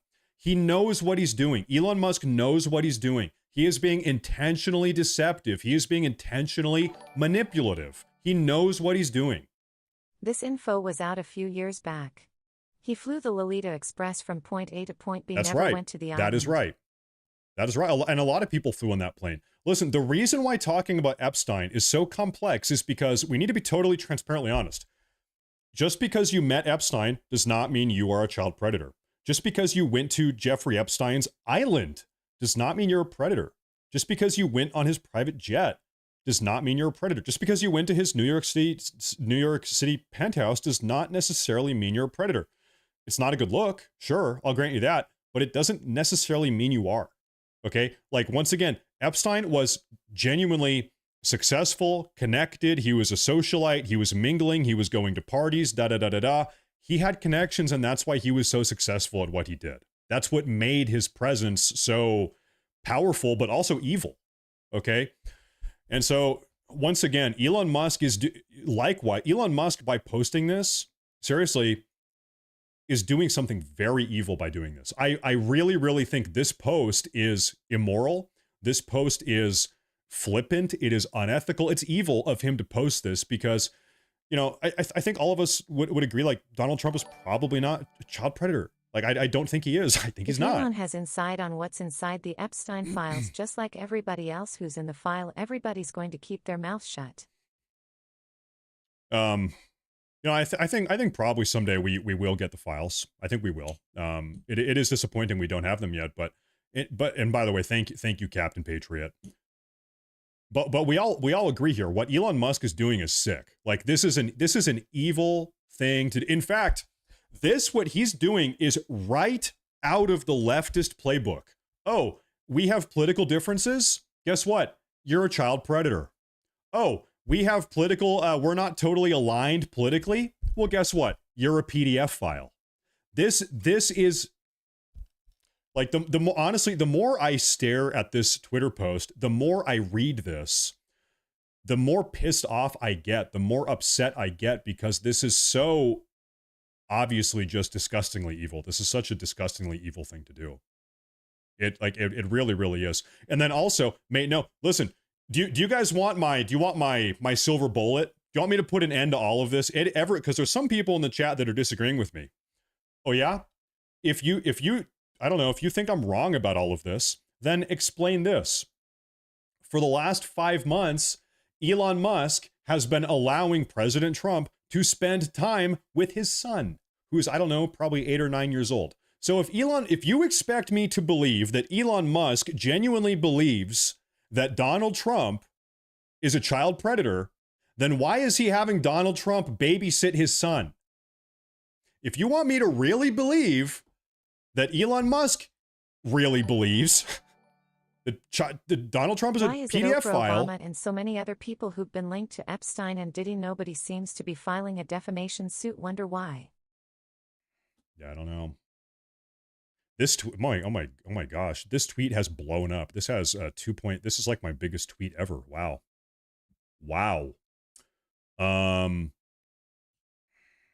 Wow. So here, I mean, here's my deal. This is just me. I'm a father, okay? I have a 4-year-old daughter and an almost 2-year-old son. This is just me. If I think that somebody is a child predator, if I have any suspicion that somebody is a PDF file, I'm not going to let them hang out with my kids. Maybe I'm being weird about that. I don't think I am. Maybe I'm abnormal. I don't think so. But if I have even a sneaking suspicion that somebody is a child predator or a PDF file, you're not coming anywhere near my children. You're not taking them on private helicopter rides. You're not walking around with them through the White House or on the White House lawn. You're not taking photos with them and uploading them to Twitter. I'm sorry. So it's like, I don't believe, I just don't believe that Elon Musk believes that. I think Elon Musk is being intentionally deceptive. This is disingenuous. No longer express was about 60-year-old boys. So okay, so let's go down there, because I saw that comment here, that this is a disingenuous post. Let me say this: I'm a father once again. If I believe that somebody that a 70-year-old man is having sexual relations with a 15 or 16 or 17-year-old girl, so they're a specific type of sexual predator, they're a specific subset of PDF file, still, I'm not heard Elon said that. Thank God, God is on our side. Still, I'm not letting them around my 7-year-old son. I'm sorry. It's like, listen, if I hear that you are a 70-year-old man and you're having sexual relationships with human trafficked 16-year-old girls, even though you seem more into 16-year-old girls and not 7-year-old boys, still, you're not coming anywhere near my 7-year-old son. So once again, it's not the perfect one-to-one comparison here, but still, it's like, if you expect me to believe that Elon Musk genuinely believes that Donald Trump is a genuine predator, I'm sorry, I don't buy it. I don't buy it. Elon had top security clearance. If he is revealing any secrets, he should go to jail. I mean, you raise a great point here. I actually don't think that Elon Musk has really been through the Epstein files. I doubt he has.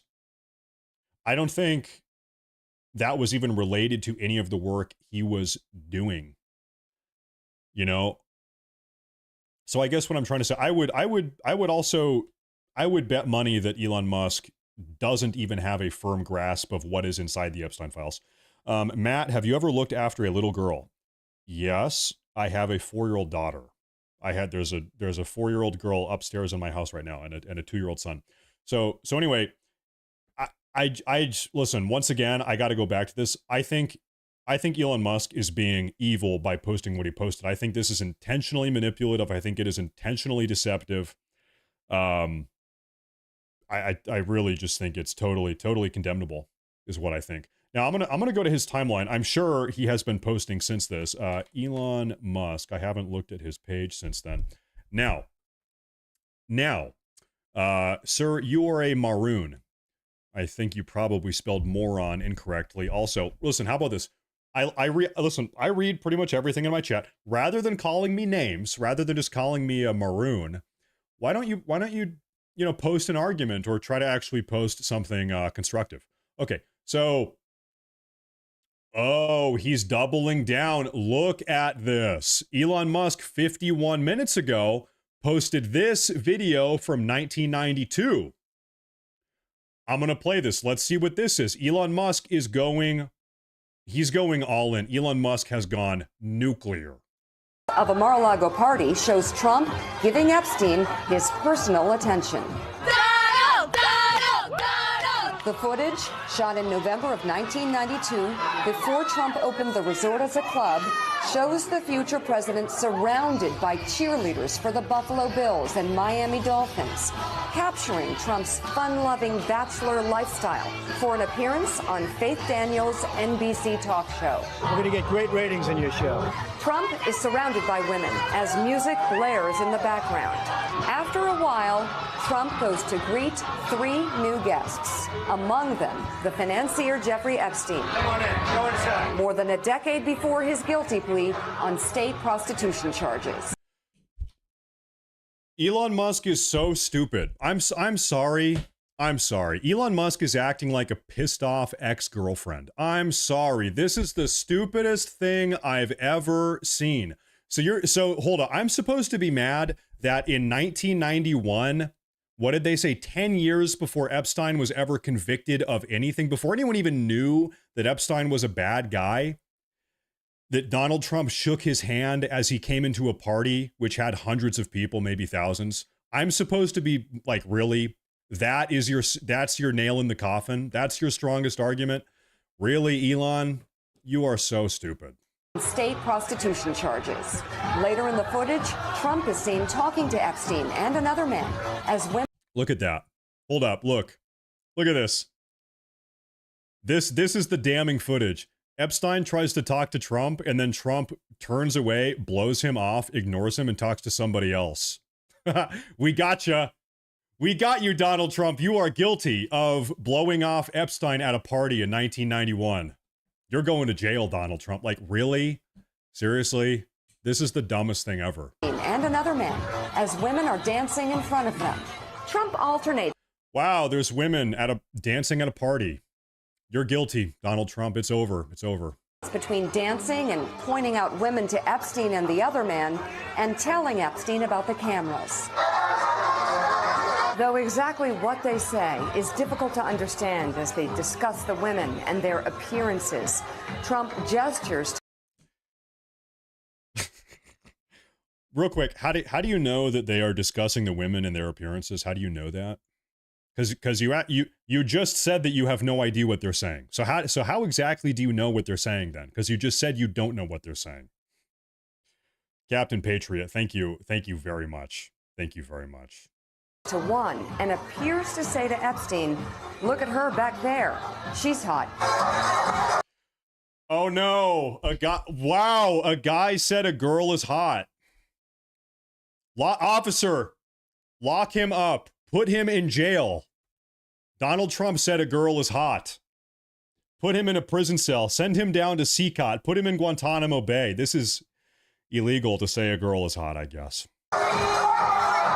And then Trump says something else into Epstein's ear that makes him double over with laughter. But as the president said, wow. Please show that beautiful dog. You know, I think the dog is sleeping outside. Well, in the living room, that is. Maybe I'll bring her in later. I don't want to disturb her yet. Thank you, Acid Burn. Thank you very much. Thank you. I'm sorry, guys. This is just the dumbest thing. And Elon Musk posts this stupid emoji like, isn't that a little bit... Yeah, wow. Donald Trump met Jeffrey Epstein in 1999. 10 years before Epstein did anything bad. 10 years before... Like, this is just the dumbest thing ever. $2 donation from BG. Thank you very much. Thank you. Donald Trump likes to go to parties with hot girls. Officer, please arrest him right now. We need to put him in jail now. Yeah, and then like Once again, all known information. Yeah. I mean, this was published. This was this is MSNBC. It's not. This was not secret. Okay.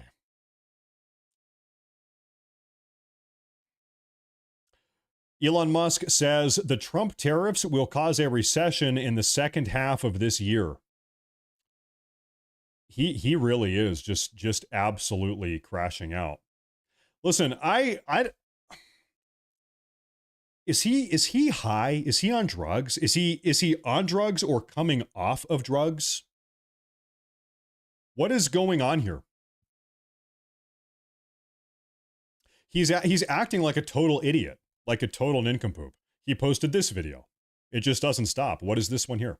There was a story that I read about him that really affected me, which was when he was talking to Bill Gates. And Bill Gates had just taken out some huge short on Tesla. It was like $1 billion short or something. And, and Elon was like, why would you do that? Why would you short Tesla? Thank you, BG. And Bill goes, well, I talked to my financial advisors and I looked at the math and there's no way it's overvalued. And so I'm going to make money on the short. And Elon goes, what do you care about making money? I thought you were into electric cars and climate change and saving the world. What are you doing, like trying to save a few bucks and betting against? And he just walked away in disgust. And I think he never talked to Bill Gates after that. And that's when I realized, like, Elon's a purist. He means what he says. Like, the money is a tool for him to get what he's trying to do. And so I take him at face value, which is the crazy thing. Because there are a lot of people who set these audacious goals to inspire people, but you kind of know they don't really mean it. Elon, I take at face value. So I really do think he intends to get to Mars. I don't think he's joking about that. And I think he means to get. So this is just like kind of an Elon Musk puff piece here. I mean, I don't doubt any of that. Yeah, Elon Musk. Like this is the problem. I want to like Elon Musk. There are big portions of Elon Musk I really like. I like what he does in business. I like Tesla. I like SpaceX. I like what he's doing. I think he has done a lot of good, but also it's like, dude, what are you doing? Both of them are not moral. Trump sleeps with Hook RS, and Elon has countless dadless kids. If Hess not on the list, fine, but protecting them. Breda, I will maybe give you an answer that you're not going to like. I don't care that Donald Trump is imperfect. Donald Trump has done a lot of things that I personally would never do. I can overlook the fact that Donald Trump has had 3 wives and cheated on his wife and, banged a porn star and a hooker. I can overlook those things as long as he is the best candidate to enact my, the political beliefs that I have. Does that make sense? Okay. Like I kind of, to a certain degree, as long as he's not doing anything illegal or really, really like illegally or morally reprehensible, super bad, I kind of don't care if he has slept with hookers as long as he deports every single illegal alien. I kind of don't care that he cheated on his wife in 1997 or whatever, as long as he locks down the southern border. It's like a series of those. Yeah, would I do those things? No. Are those things good? No. I would recommend you don't do those things. But also, as long as he fixes the country, like, okay, listen, we have a country to fix. Because the alternative here is me going, wait a minute, oh my God, Donald Trump slept with a porn star and cheated on his wife and banged a hooker? Well, I guess I have to vote for Kamala Harris. Wait a minute, Donald Trump banged a porn star? Oh my God. Okay, I'm going to vote for Kamala Harris and we're going to have another 20 million illegal immigrants in the country now. All because Donald Trump banged a porn star. It's like, I don't care about it that much. Can I sort of casually say, yeah, it's bad, he shouldn't have done that. Yeah, I wouldn't do the same thing. But I'm not going to throw away the entire country because Donald Trump cheated on his wife 20 years ago. I don't care that much, if that makes sense. Now, and also, like, by the way, this is just a whole funny conversation. Donald Trump banging a porn star or cheating on his wife or whatever. Thumbs up emoji, thumbs up emoji, thumbs up emoji, thumbs up emoji, thumbs up emoji. The future tells all. Thumbs up emoji. Captain Patriot. Elon is playing with fire if Trump decides to shut down SpaceX and ruin his companies. I will say real quick, I hope Trump doesn't do that. Like, I really hope. I hope Trump does not mess with SpaceX. I hope Trump does not retaliate in those ways. I hope he doesn't. In fact, I think the best thing Trump can do is, he already did respond, but I think Trump should not respond at all to any of this. This is just stupid Elon Musk drama. Elon Musk is being stupid. Ignore all of it. Move on. Fix the country. Ignore Elon Musk. He's being an idiot. Move on. Fix the country. Donald Trump, eyes on the prize. Ignore him. Fix the country. That would be my advice. Do not play into any of this stupid drama on Twitter. Fix the country. That's what I would say. But you know, he has already. I know he did. I know he already did. In fact, I'll show you what that looks like. What I've seen so far is he's posted two things. So Donald Trump, a couple hours ago, he said, Elon Musk, a little bit smaller. My webcam is too big. Elon Musk was, quote, wearing thin. I asked him to leave. I took away his EV mandate that forced everyone to buy electric cars that nobody else wanted, that he knew for months I was going to do, and he just went crazy. So this, I don't know how much truth there is to this. This is because it's really hard to get inside of Elon Musk's head. What is driving all of Elon Musk's just crazy rage? If Donald Trump has a problem with, if Elon Musk has a problem with Donald Trump's budget bill, and you're arguing over the budget, do you really post some of this stuff that he's posting? It's like, hey, we have a different belief about how the federal budget should be managed. So now I'm going to call you a child predator. So now I'm going to call you a PDF file because we have different beliefs about the federal budget and how it should be managed. I don't think so. That's a disproportionate response here. There has to be something else going on. There has to be some other component, because I just don't think disagreements over the big, beautiful bill would compel Elon Musk to go this nuclear. He has gone nuclear, right? So is it about the electric vehicle mandate? I don't know. I could understand why he would be mad about that. I could see that. But then even still, this is a disproportionate response. Donald Trump, after Elon Musk had said all of this, Donald Trump came out and said this in response to Musk. Donald Trump said, the easiest way to save money in our budget, billions and billions of dollars, is to terminate Elon's government subsidies and contracts. I was always surprised that Biden didn't do it. So this is obviously a threat. This is Donald Trump issuing a threat. Hey, Elon, if you don't shut the hell up, guess what? I can terminate your subsidies like that. I can snap my fingers and your subsidies are done.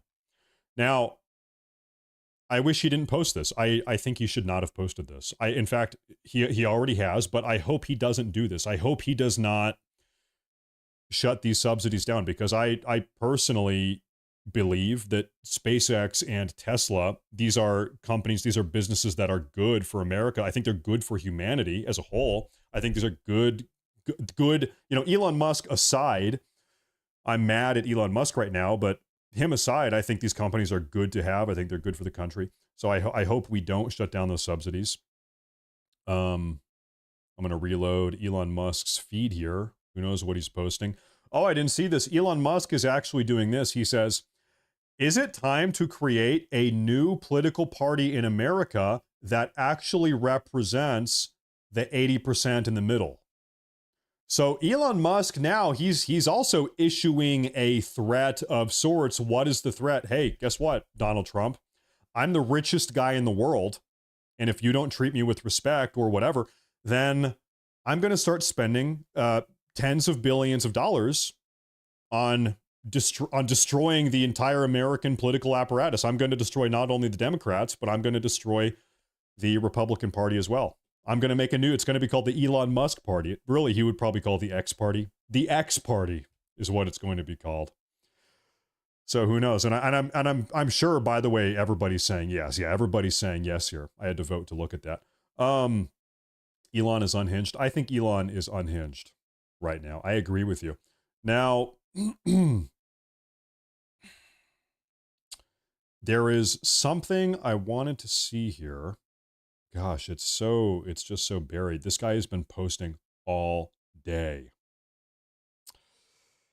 All day, nonstop. Anyway, earlier today, Elon Musk posted something to the effect of, I'm the one that put Donald Trump in the White House. Without me, Elon Musk, without me, Donald Trump would not be in the White House right now. It's because I gave him $250 million and endorsed him on the campaign trail. That's why he won the election. This is what Elon Musk is saying. I'm trying to find the post. He is taking complete and total credit for it. This administration is protecting an international PDF ring. Trump isn't America first. Look at his omni spending and Palantir. You know, I think I disagree with you on most of that. I don't necessarily think that the Trump administration is protecting an international PDF ring. I would expect that we probably do get the Epstein files at some point. I think we will get them. Second off, the omni spending. Listen, this is one of these just unfortunate realities of government. It's like, and I wish this wasn't true, but it is true. And once again, I really wish it wasn't. Small bills don't exist. Okay, if you like, what is the best way to say this? If you want Donald Trump to have the budget that he needs in order to actually put America first, there's going to have to be some unwanted shit in the budget. That's While just the the truth. cats are away, It's the truth. I still have the feeling it's a plan they have. They are too smart. You know, can I pause alerts here for a second? Musk alienated Dems who used to love him. Now he goes nuclear on Trump? Very stupid. Musk is unhinged and acting like a spurned teenage girl. Let me say something here.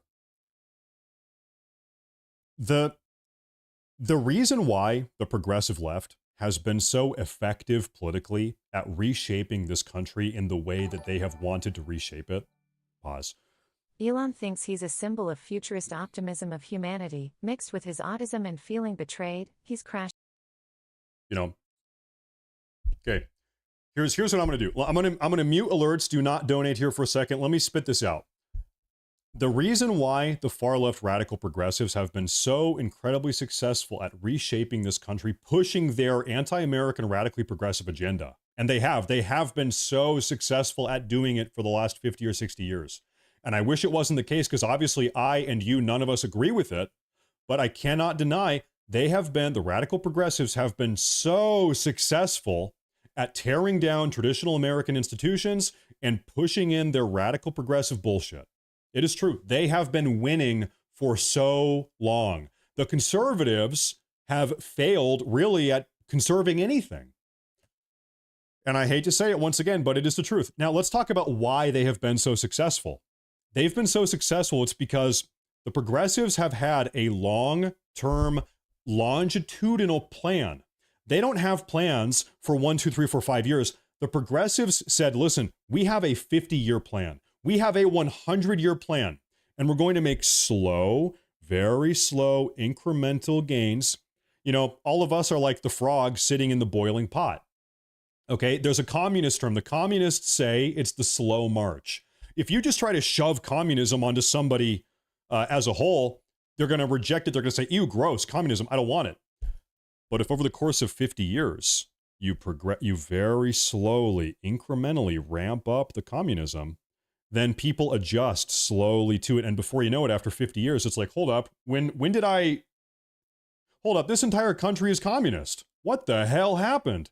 It's been a very slow, incremental process. And that is why the progressives have been so incredibly successful at running the country for the last 50 years. Okay? They have been winning. And I hate to say it, they have been winning. That has kind of changed in the last couple of years. They've been racking up some losses as of late. But one thing that really, frankly, pisses me off is when people on the right, they say, hold up, Donald Trump isn't fixing every single problem right now in the first 5 months of his presidency. Oh my God, we're losing. Donald Trump is a failure. Oh my God. And that mindset right there, this expectation of immediate solutions, this expectation of immediacy from people on the right is the reason why the right has been losing for 50 or 60 years. Things don't happen immediately. You need to accept small incremental victories. So let's talk about this bill, this big beautiful bill.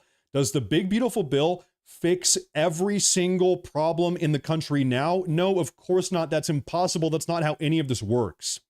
Is it a series of small incremental wins that are the foundation, the building blocks for future wins down the road? Yes, absolutely.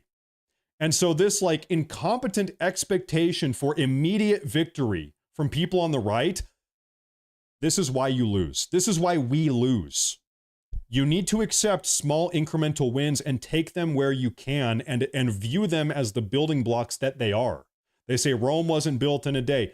Making America great again is not going to be built in a day. It's not going to be built in 4 years during Donald Trump's presidency. Okay? In 3.5 years, America will not be totally fixed. This presidency right now is about laying the building blocks, the foundation for longitudinally fixing the country. Okay? In this way, we can take a lesson from the progressives. They had a 50-year plan. They executed it slowly, incrementally, right in front of everybody's eyes, and nobody even noticed. Guys, listen, in 15 years, we went from bickering about whether or not gay people should have the right to get married to having men in women's bathrooms. That was part of the 50-year plan. In 2012, the national debate was whether or not gay people have the right to get married. In 2020, we have men in women's bathrooms. We have men competing in women's sports. And the reason why that happened is because the left, the radical progressives, had a long-term, longitudinal, highly effective strategy. They had a strategy. It was premeditated. They planned it all out. Okay? So this expectation that, wait a minute, Donald Trump hasn't fixed every single aspect of the country in 5 months. Oh, screw him. I'm just like, shut up. I'm so sick of it. Just shut up. Nothing ever works like that. If that's your expectation for some politician, for anybody, I'm sorry, it's never going to happen. It never has happened. It's not going to happen. Unless you, I don't know, unless you have like a Julius Caesar type of person that just like is like an authoritarian that just starts killing people. I don't know. It's not going to happen. So the only way, really, the only way we fix this country long term is if we need a 50-year plan. You know a country that's doing this? China. China has a 100-year plan. They came up with this plan 30 or 40 years ago. They said, listen, this is what we're going to do. We're going to engage in predatory economic practices. We're going to reshore manufacturing. We're going to become the economic powerhouse of the world, the manufacturing powerhouse of the world. We're going to steal manufacturing from other countries and put it here in China, and that's going to hollow out other countries and make them dependent on us. China has a 100-year plan for usurping America's role as the global hegemon, as the leader of the world.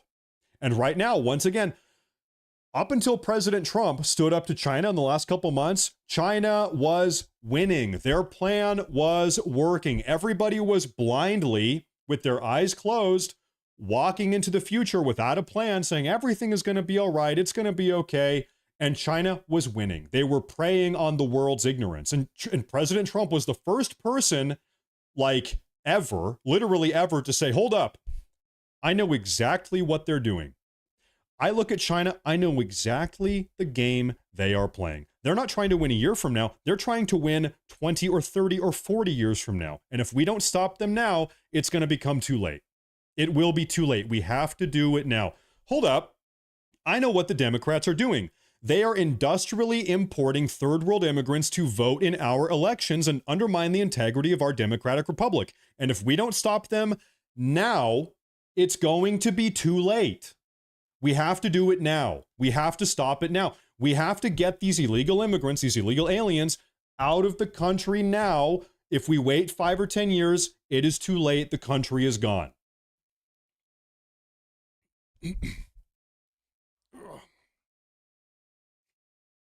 Let me take a look here. Let me go through some of these donations because I had some of these muted. Okay, I'll read these. Keep in mind, Elon is running on no sleep, ketamine, ecstasy, mushrooms. It's so easy. Yeah, granted, we'll say they're prescribed. I have no idea what is going on inside of the mind of Elon Musk. I have no idea. Breda, no matter what side omnibus is bad because it never goes the other way. We need to ban them and have single bill solutions. Omni is why we are here. Yeah, perfect. Yeah, in a perfect world, we should do that. Yes, we don't live in a perfect world. We have to pick the best option now. We've got to work with the options we have now. If I could snap my fingers and immediately do 100 things that would make the country better, I would do that. And banning omnibus bills would be one of them. And imposing congressional term limits would also be one of them. There'd be a bunch of things. Libertarians say no omnibus bills? It will take 100 years of GOP majority Congress to undo Democrat policy making done with these bills for decades. Yeah, you're right. Yep. We got to solve the problems in front of us. I really, I'll say it again, I really genuinely, seriously believe that if we do not fix the border situation now, and if we do not fix the illegal immigration situation now, if we don't codify all of the solutions to these problems now, 10 years from now, we're not going to have a country. Okay? Like 10 years from now, the budget's not going to matter. The deficit is not going to matter. Any of this is not going to matter. Republicans are never going to win an election. 10 years from now, listen, if we don't solve the border crisis now, the illegal alien crisis now, the demographics of the country in the next 10 years will change so much that an America First, Make America Great Again, populist, nationalist type of movement, mathematically, it will never happen again. It can't happen again. It will never happen again if we keep all of these illegal immigrants in the country.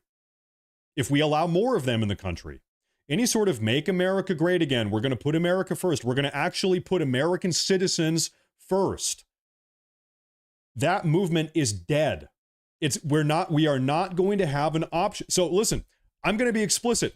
Fuck the national debt. Fuck the deficit. I don't care how much money Donald Trump has to spend to get these people out of the country. I don't care how much money he has to spend to shut the damn border down. I don't care. We are not going to have a country 10 years from now. This is an existential issue.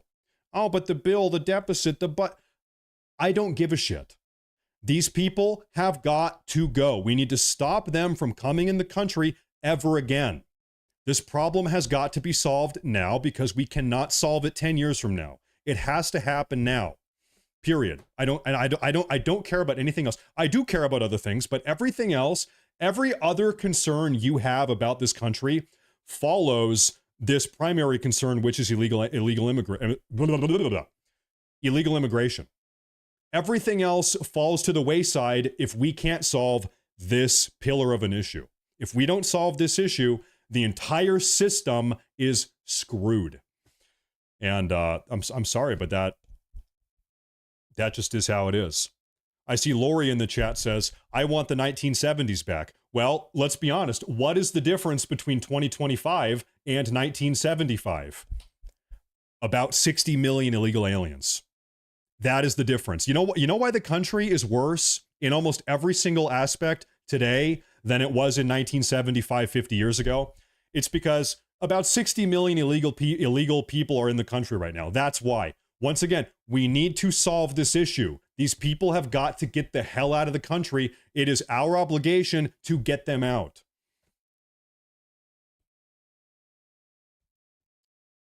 Man, I'm on fire today. I'm getting revved up. Sorry, I'm getting a little bit. Oh, hey, simmer down. Hey, everybody. Hey, nice day. It's a nice day outside.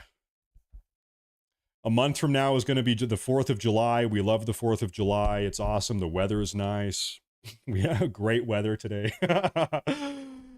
But no, if we don't solve the issue, it's over. The country's over. We have to solve the issue. I'm going to take a look at we'll see what else is going on here. Let me reload. This is the Elon Musk Twitter feed. No, he hasn't posted anything. Okay, I'm going to take a look at the Donald Trump Truth Social feed. Let me take a look here. Oh, here we go. Okay. Donald Trump has chimed in. I don't mind Elon Musk turning against me, but he should have done so months ago. This is one of the greatest bills ever presented to Congress. It's a record cut in expenses, $1.6 trillion, and the biggest tax cut ever given. If this bill doesn't pass, there will be a 68% tax increase and things far worse than that. I did not create this mess. I'm just here to fix it. This puts our country on a path of greatness. Make America great again. Ladies and gentlemen,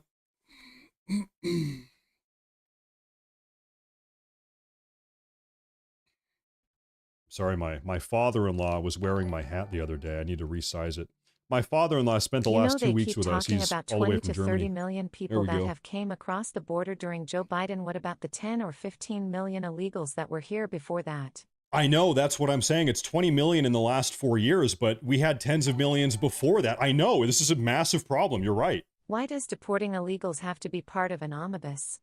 Do you not see that you're blinded by this one issue and what they are hiding in the 10K plus bill? Don't care. Get them out. Don't care. Get them out of the country. Every other issue, every other single issue does not matter when we are talking about fixing the illegal immigration problem. Get them all, every single one of them out of the country. Then I will have a conversation with you about whatever you want. I don't care. Listen, once I cannot be clearer with you. I cannot be more honest here. Nothing else matters unless we can solve the illegal immigration issue. If we allow these people to keep coming in the country or existing in the country and having babies, and they have babies at 3 times the rate than every other American citizen, the country's gone. The country is screwed. You can be mad about other omnibus issues. I don't care. Unless we solve the illegal alien issue, the country is over. Liberal hive mind. Shout out, liberal hive mind. Guys, everybody, liberal hive mind is a very good friend of mine. He's my most famous friend. Hi there. Good to see you. We're talking about why illegal aliens are terrible and why we all hate them so much. So, guys, honestly, I would probably not have my political channel, my political YouTube channel right now if not for Liberal Hive Mind. About 7 or 8 months ago, he really helped me out, and he gave me a lot of information. Here's how you do it. Here's how you make a title. Here's how you make a thumbnail. Here's how you should do your videos. He really helped me out. So I would not be here if not for Liberal Hive Mind. So shout out. We love him. He's my best friend. Probably. Who knows? But yeah, that's that. I don't know. Listen, we can sit here bickering and arguing about what makes a perfect bill. In the meantime, the country's deteriorating. Like we're going to sit here arguing and debating over what should be in the bill and what should not be in the bill. Is it the perfect bill? Could it be better? Could it be worse? We can sit here and bicker for a million years, and by then the country's going to be gone. This is an issue where I think a lot of people that are criticizing this bill, they are incapable of seeing beyond their own nose. They can't see anything beyond the tip of their own nose. Really, we need to look beyond just this bill. I say it again, literally nothing else matters unless we solve the illegal immigration issue. It's over. It's screwed. It's over. It's done. It's dead. We're all dead. The country's dead. If we don't solve the issue, the country's dead. Genuinely, seriously. It is that severe. It is that existential. It's got to be over. Or it's going to be over. Okay, let me take a look at some of the comments here. Hi everyone. I find myself, I've only really been responding to the people that are super chatting. So let me give some attention to the people that have not been super chatting. Hello. Hi. Hello there. Okay, nice to see you doing live streams again. I told you guys a week ago that Trump and Elon would fall out. Yeah, I mean, in a way, this was, it's kind of predictable. You have 2 very bombastic personalities, Donald Trump, Elon Musk. They both have big egos. Very clearly, they never really saw eye to eye. The first time we had an indication that they did not see eye to eye was 5-6 months ago. I think in December. It was December. It was right before Christmas. When Elon Musk had a very similar crash out on Twitter where he was super mad at people about the H-1B visa issue. Do you remember all the drama about H-1B visas? where the entire MAGA base, the America First base, Donald Trump voters were like, listen, we don't want all of these H-1B workers coming in the country anymore. Like, these jobs should be and can be given to Americans. Americans should have these jobs, not a bunch of Indian people coming on H-1B visas or whatever. These should be jobs for Americans. And Elon Musk went ballistic. He totally unleashed on Twitter. He was calling people retarded. He was just, whoa, it's like, dude, chill out. So Elon Musk was super aggressively in favor. He was pro H-1B immigrant. In fact, he was saying, like, this country wouldn't be as great as it is without H-1B workers. You had Vivek Ramaswamy come out of the woodwork and say, this country, what he said specifically that really pissed people off, he said that H-1B workers are better than, or work harder than, or are smarter than, more intelligent than American workers. That pissed people off. Vivek Ramaswamy, who is an immigrant, who's a first-generation immigrant from India himself, how dare you? How dare you say that H-1B immigrant workers are better than, or work harder than, or are smarter than American workers? That pissed people off. And you'll notice something, okay? Vivek Ramaswamy got kicked out after that. Vivek Ramaswamy got kicked out of the whole America First movement for his stance 6 months ago on H-1B visas. People were pissed. So Trump, behind the scenes, kind of said, listen, I'm like, there was no public beef between Trump and Vivek. They didn't go at it. There was no drama, but you'll notice it was a week after that drama that Vivek said, hey guys, actually, I'm not going to be a part of Doge. I'm not going to be a part of any of this. And, I'm going to, instead of being a part of the Trump admin, I'm going to go do something else. I'm going to become the governor of Ohio, I guess. I don't know. We'll see what happens. So, O'Connor, thank you very much. I'm not sure why that didn't play. Elon can piss off. Truly despicable, the crap he pulled today. Get his, yeah. I agree. What he did today with this whole Epstein thing is evil. Really, just reprehensible. He crashed out on Asman too and leaked their DMs. He did. Elon, you're just, as far as Elon is concerned, you are not allowed to disagree with him. If you disagree with Elon Musk on anything, you're dead. You're over. You are no longer a part of the Elon Musk clique. You find that with a lot of people that are, I guess, like, highly successful, type A, big ego, whatever. The second you give them any negative feedback or push back on them at all, like, you're dead. It's over. Gotta be surrounded by yes men is how it goes. He just struck a deal with Asman. Oh, is that right? Did Elon Musk strike a deal with Asman? I know Elon and Asman have been talking more. I think they've been rekindling their connection, but I don't know. I don't even know how to find that. Elon Musk. Did they post something? Asman would have been a useful tool for Elon. Well, by the way, I think they are friends again. I think they have reconciled. Elon's stance is principled. Trump's stance is practical. Tech needs Republicans for the present. Republicans need tech for the future. Drop the tax cuts, cut some pork, get the bill through. Listen, how in the hell is, okay, by the way, this is a very reasonable post from this guy Naval. This is a reasonable take. This makes sense. Okay, we can talk about this. Yeah, sure. How is Elon Musk going to repost that after 2 hours ago calling President Trump a child predator and a PDF file?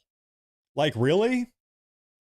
How are you going to now try to be respectful and reasonable and, hey, let's come to an agreement, let's negotiate here, when just 2 hours ago in front of what, 80 million people? Where's the Epstein stuff? I don't even know where this was. Where's the bombshell? How many people have seen this? 83 million people. Elon, 3 hours ago, you called President Trump a child predator. Okay? So I think the time for being reasonable has passed. I think you walked us on past that. Repurposed art. Either way, let Elon drop the T. The more Trump pushing, it will happen, and this is what we all want either way. Trump may had a few lady at one time, so what? But either way, drop the T. Yeah, I'm not really sure what that means, but yeah, maybe. PX Pirate, thank you very much. Thank you. I think Elon Musk did this to rebrand for himself. I see this also. Asman would have been useful. Okay, so now they're friends. So Pirate, I need to be totally honest. You guys know I'm on Team Trump. I'm not really on Team Musk here. I'm on Team Trump. I will tell you something though. I can be honest. I think Elon Musk was winning this entire conversation. I think he looked better throughout this conversation up until he started talking about Epstein. Up until this tweet here. This is the tweet. I think Elon Musk was winning. I think people were on his side. I think Elon Musk was making good points about the tax bill, the budget, whatever. Okay, I think Elon Musk looked reasonable. I think he was winning the debate. And I can admit that even though I was on Team Trump here. And then Elon Musk just posted this totally incompetent, just ridiculous, really morally reprehensible tweet about the Epstein thing. This is when he started losing. I think this is too far. This was a big, colossal mess up. He should not have done this. It just makes him look like a petty, pissed off, evil person. Like this is just an evil thing to post. It's an evil, manipulative, deceptive thing to post. He should not have posted this at all. This is terrible. He should not have done that. That was totally not cool. Hey, not cool. Should not have done that.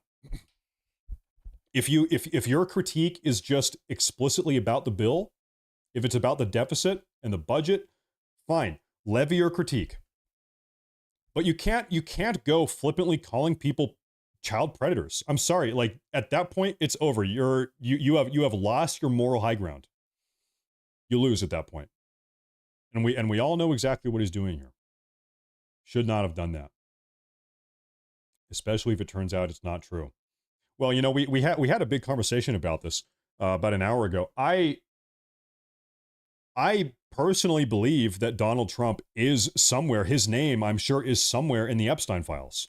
I'm sure. So I'm sure technically Elon Musk is correct that Donald Trump's name is in the Epstein files.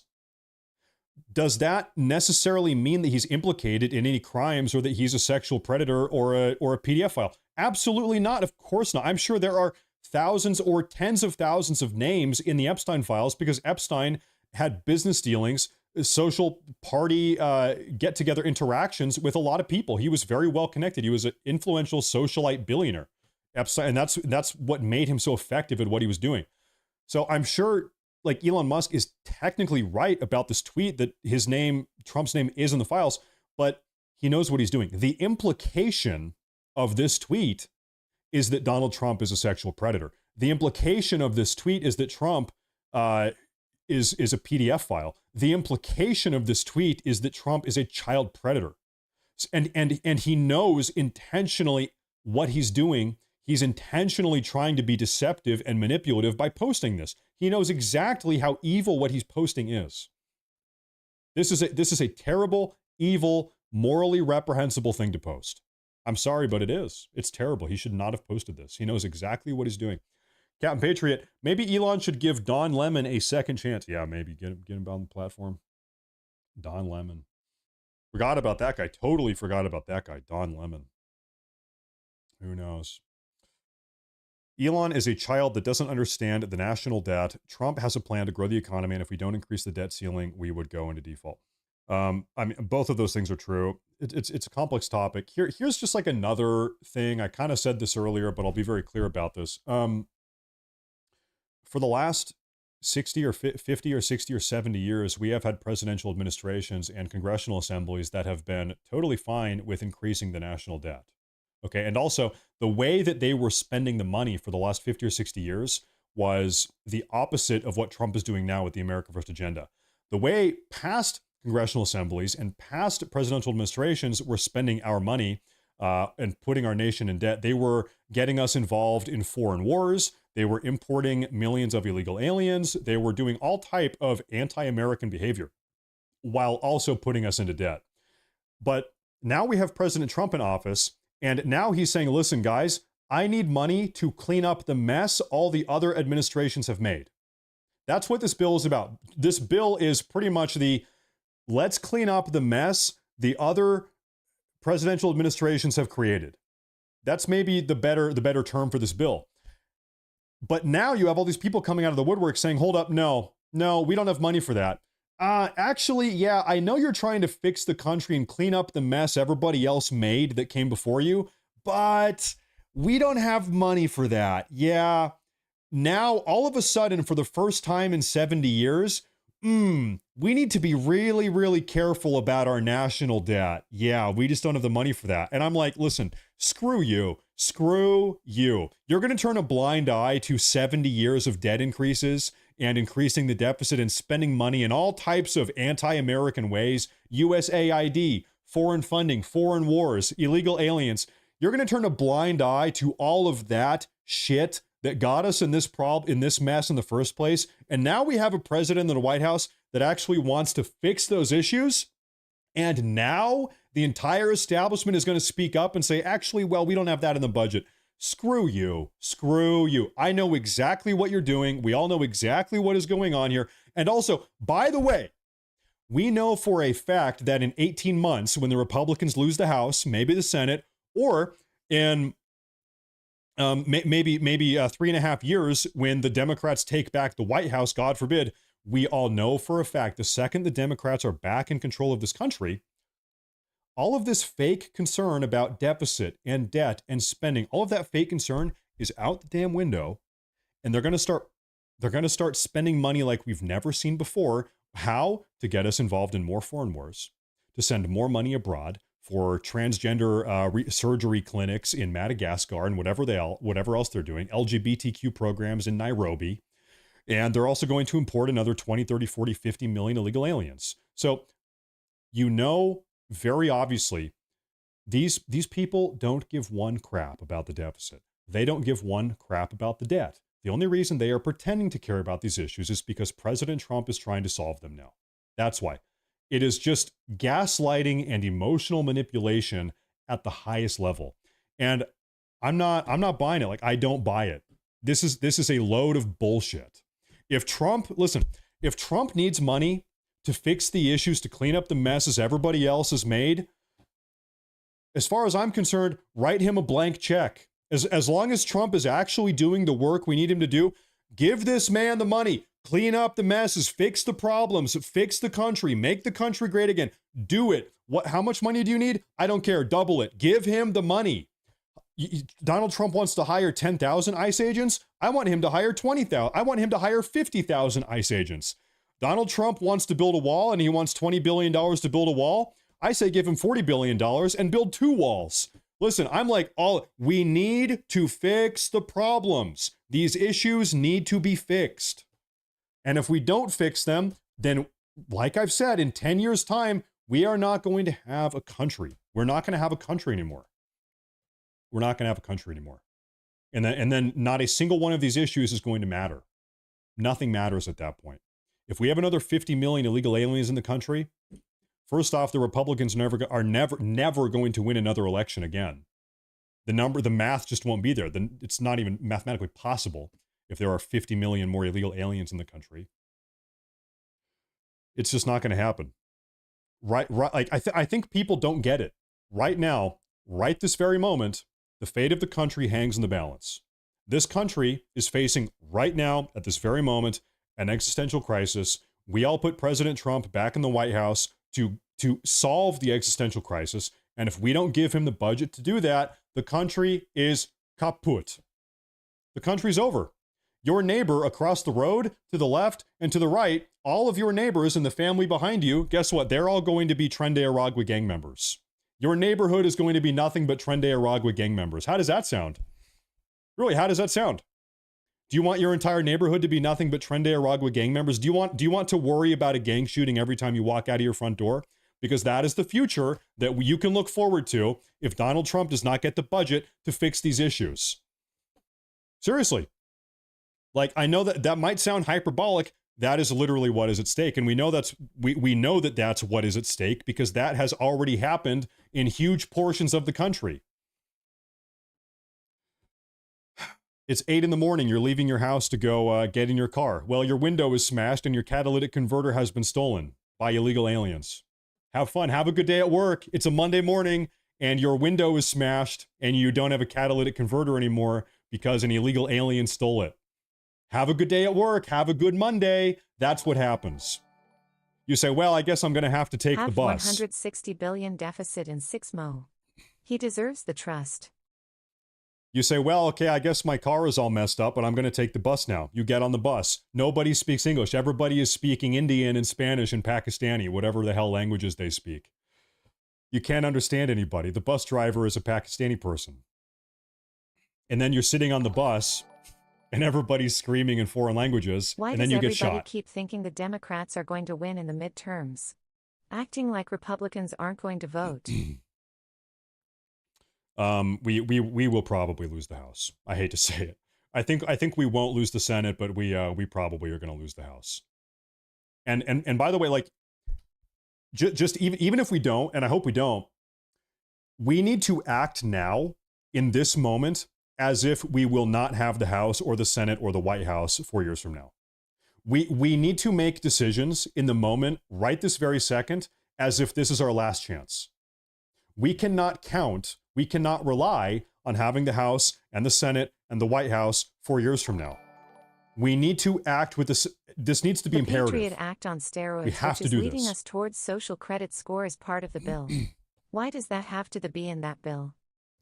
Are you talking about the AI thing or what specifically? I'm not sure. Yeah, I wish it wasn't in the bill. Anyway, we got to pass the bill. Yeah, good point. The bill's not perfect. Guess what? We got to pass it anyway. We can solve that issue later. Like I don't know how many times Breda specifically. I don't know how many times I have to say this. This bill has to pass. President Trump has to have his budget. We have to solve these issues. If we don't solve these issues, you're talking about the Patriot Act 2.0. Listen, it doesn't matter if we have the Patriot Act 2.0 or 3.0 or 10.0, because 10 years from now, if President Trump doesn't get his budget, we've got another 100 million illegal aliens in the country. It's not going to... I'm sorry. I don't want to swear in front of you guys. I already did a little bit, but I don't want to do it.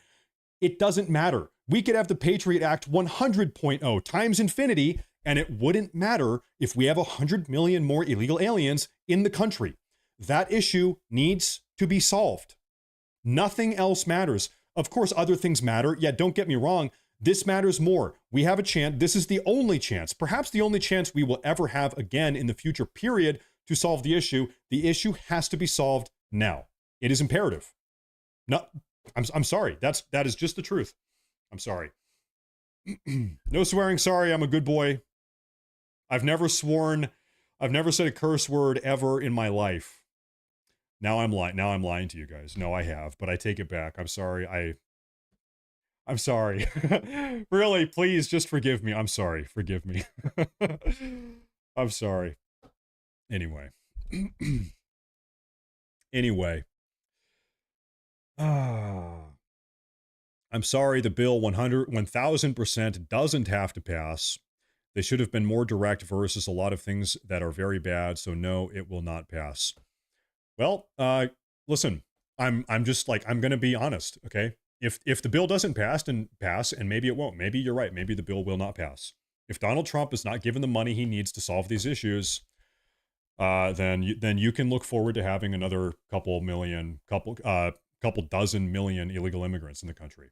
That is what is going to happen.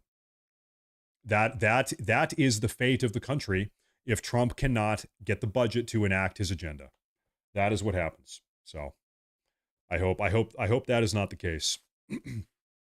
I hope that isn't the case. Do you think there's still hope for the bill to pass? I think it is possible that the Senate makes a couple changes to it and then they pass it. We got to see. I think a form of this bill does You're right. pass. All the illegals must go, and fast. But what do we do? Read the rogue judges. They're seriously hampering us. Say we've gotten rid of 200K. Good question. We've got 10x that to get rid of. So we haven't even talked about this today. There is a clause in this bill that actually shuts down the rogue judges. That's a huge component of this bill. This is why it's so important, and we haven't even talked about that today. Good reminder. This bill shuts down the rogue, radically progressive federal judiciary from using nationally sweeping universal injunctions. So guess what? You're worried about the federal judiciary? Me too. This bill shuts them down. There is another reason to pass the bill. That is a part of it. Trump doesn't curse. Trump does curse. That is wrong. That is a lie. We have all heard Trump swear. I've heard Trump use all the words, pretty much all the worst ones. Trump does swear. Yes, he does. That is a lie. Yes, he does. I've heard him do it. Republicans must come out and vote just like it was for the presidency during the midterms. If you want America, you gotta get out and fight for America. You are absolutely right, but the problem is they don't. Republicans don't vote. Unless Trump is on the ballot, Republicans don't vote. That is one of the biggest issues with the current Republican Party. Republicans do not vote unless Donald Trump is involved. We know this. We've seen this in two or three different sets of midterms. Unless Trump is on the ballot, Republicans don't turn out. Republicans are too lazy. They don't go out and vote in state and local elections. And this is one of the big problems we have in our party, is that people don't vote. Donald Trump gets people to vote, but a lot of people don't. It's a big problem. We have to solve that. Something has to be done about that. But I don't know. Maybe I'm being pessimistic. I think there is a good chance we lose the House. I think we will probably not have the House 2 years from now, in 2 years' time. And once again, to be very clear, okay, all of this discussion and debate about this bill right now, in 2 years, if we don't have the House, we're not getting any bill. There's no bill. You think? Okay, let's like acknowledge there are some good parts about this bill. There are some bad parts about this bill. Personally, I think the good outweighs the bad, so I think we should pass the bill. Even if you don't like the bill, you must acknowledge there are good parts to it. Well, guess what? Okay.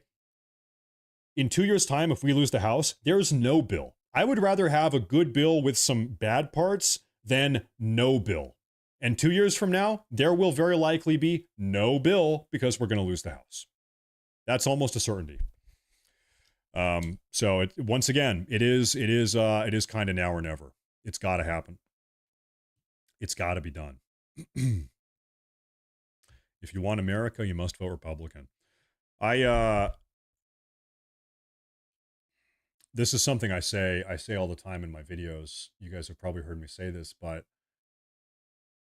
the modern day Democratic Party, they have realized that their radically progressive platform is so incompatible with American voters that Americans have wholeheartedly rejected the modern Democratic Party's radically progressive platform, that they have said, well, if we can't get Americans to vote for us, we're just going to start importing millions of illegal aliens and they'll vote for us.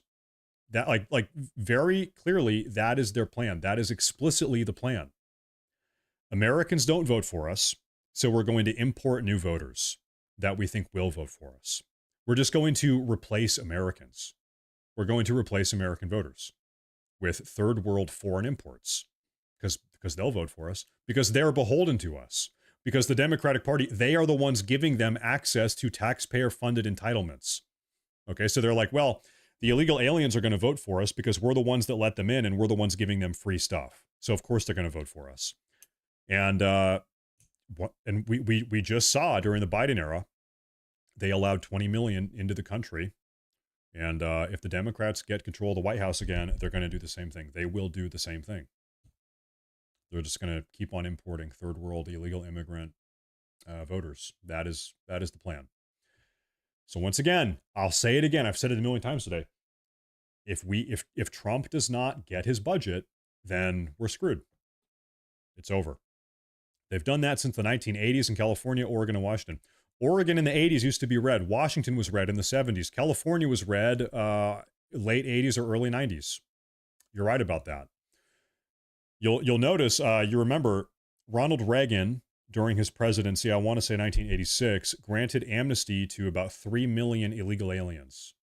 Reagan granted amnesty, so he allowed them to stay in the country illegally, to about 3 million people that had invaded our country illegally. The very next election, California turned blue. Just boom. All it, like this is how quickly it can happen.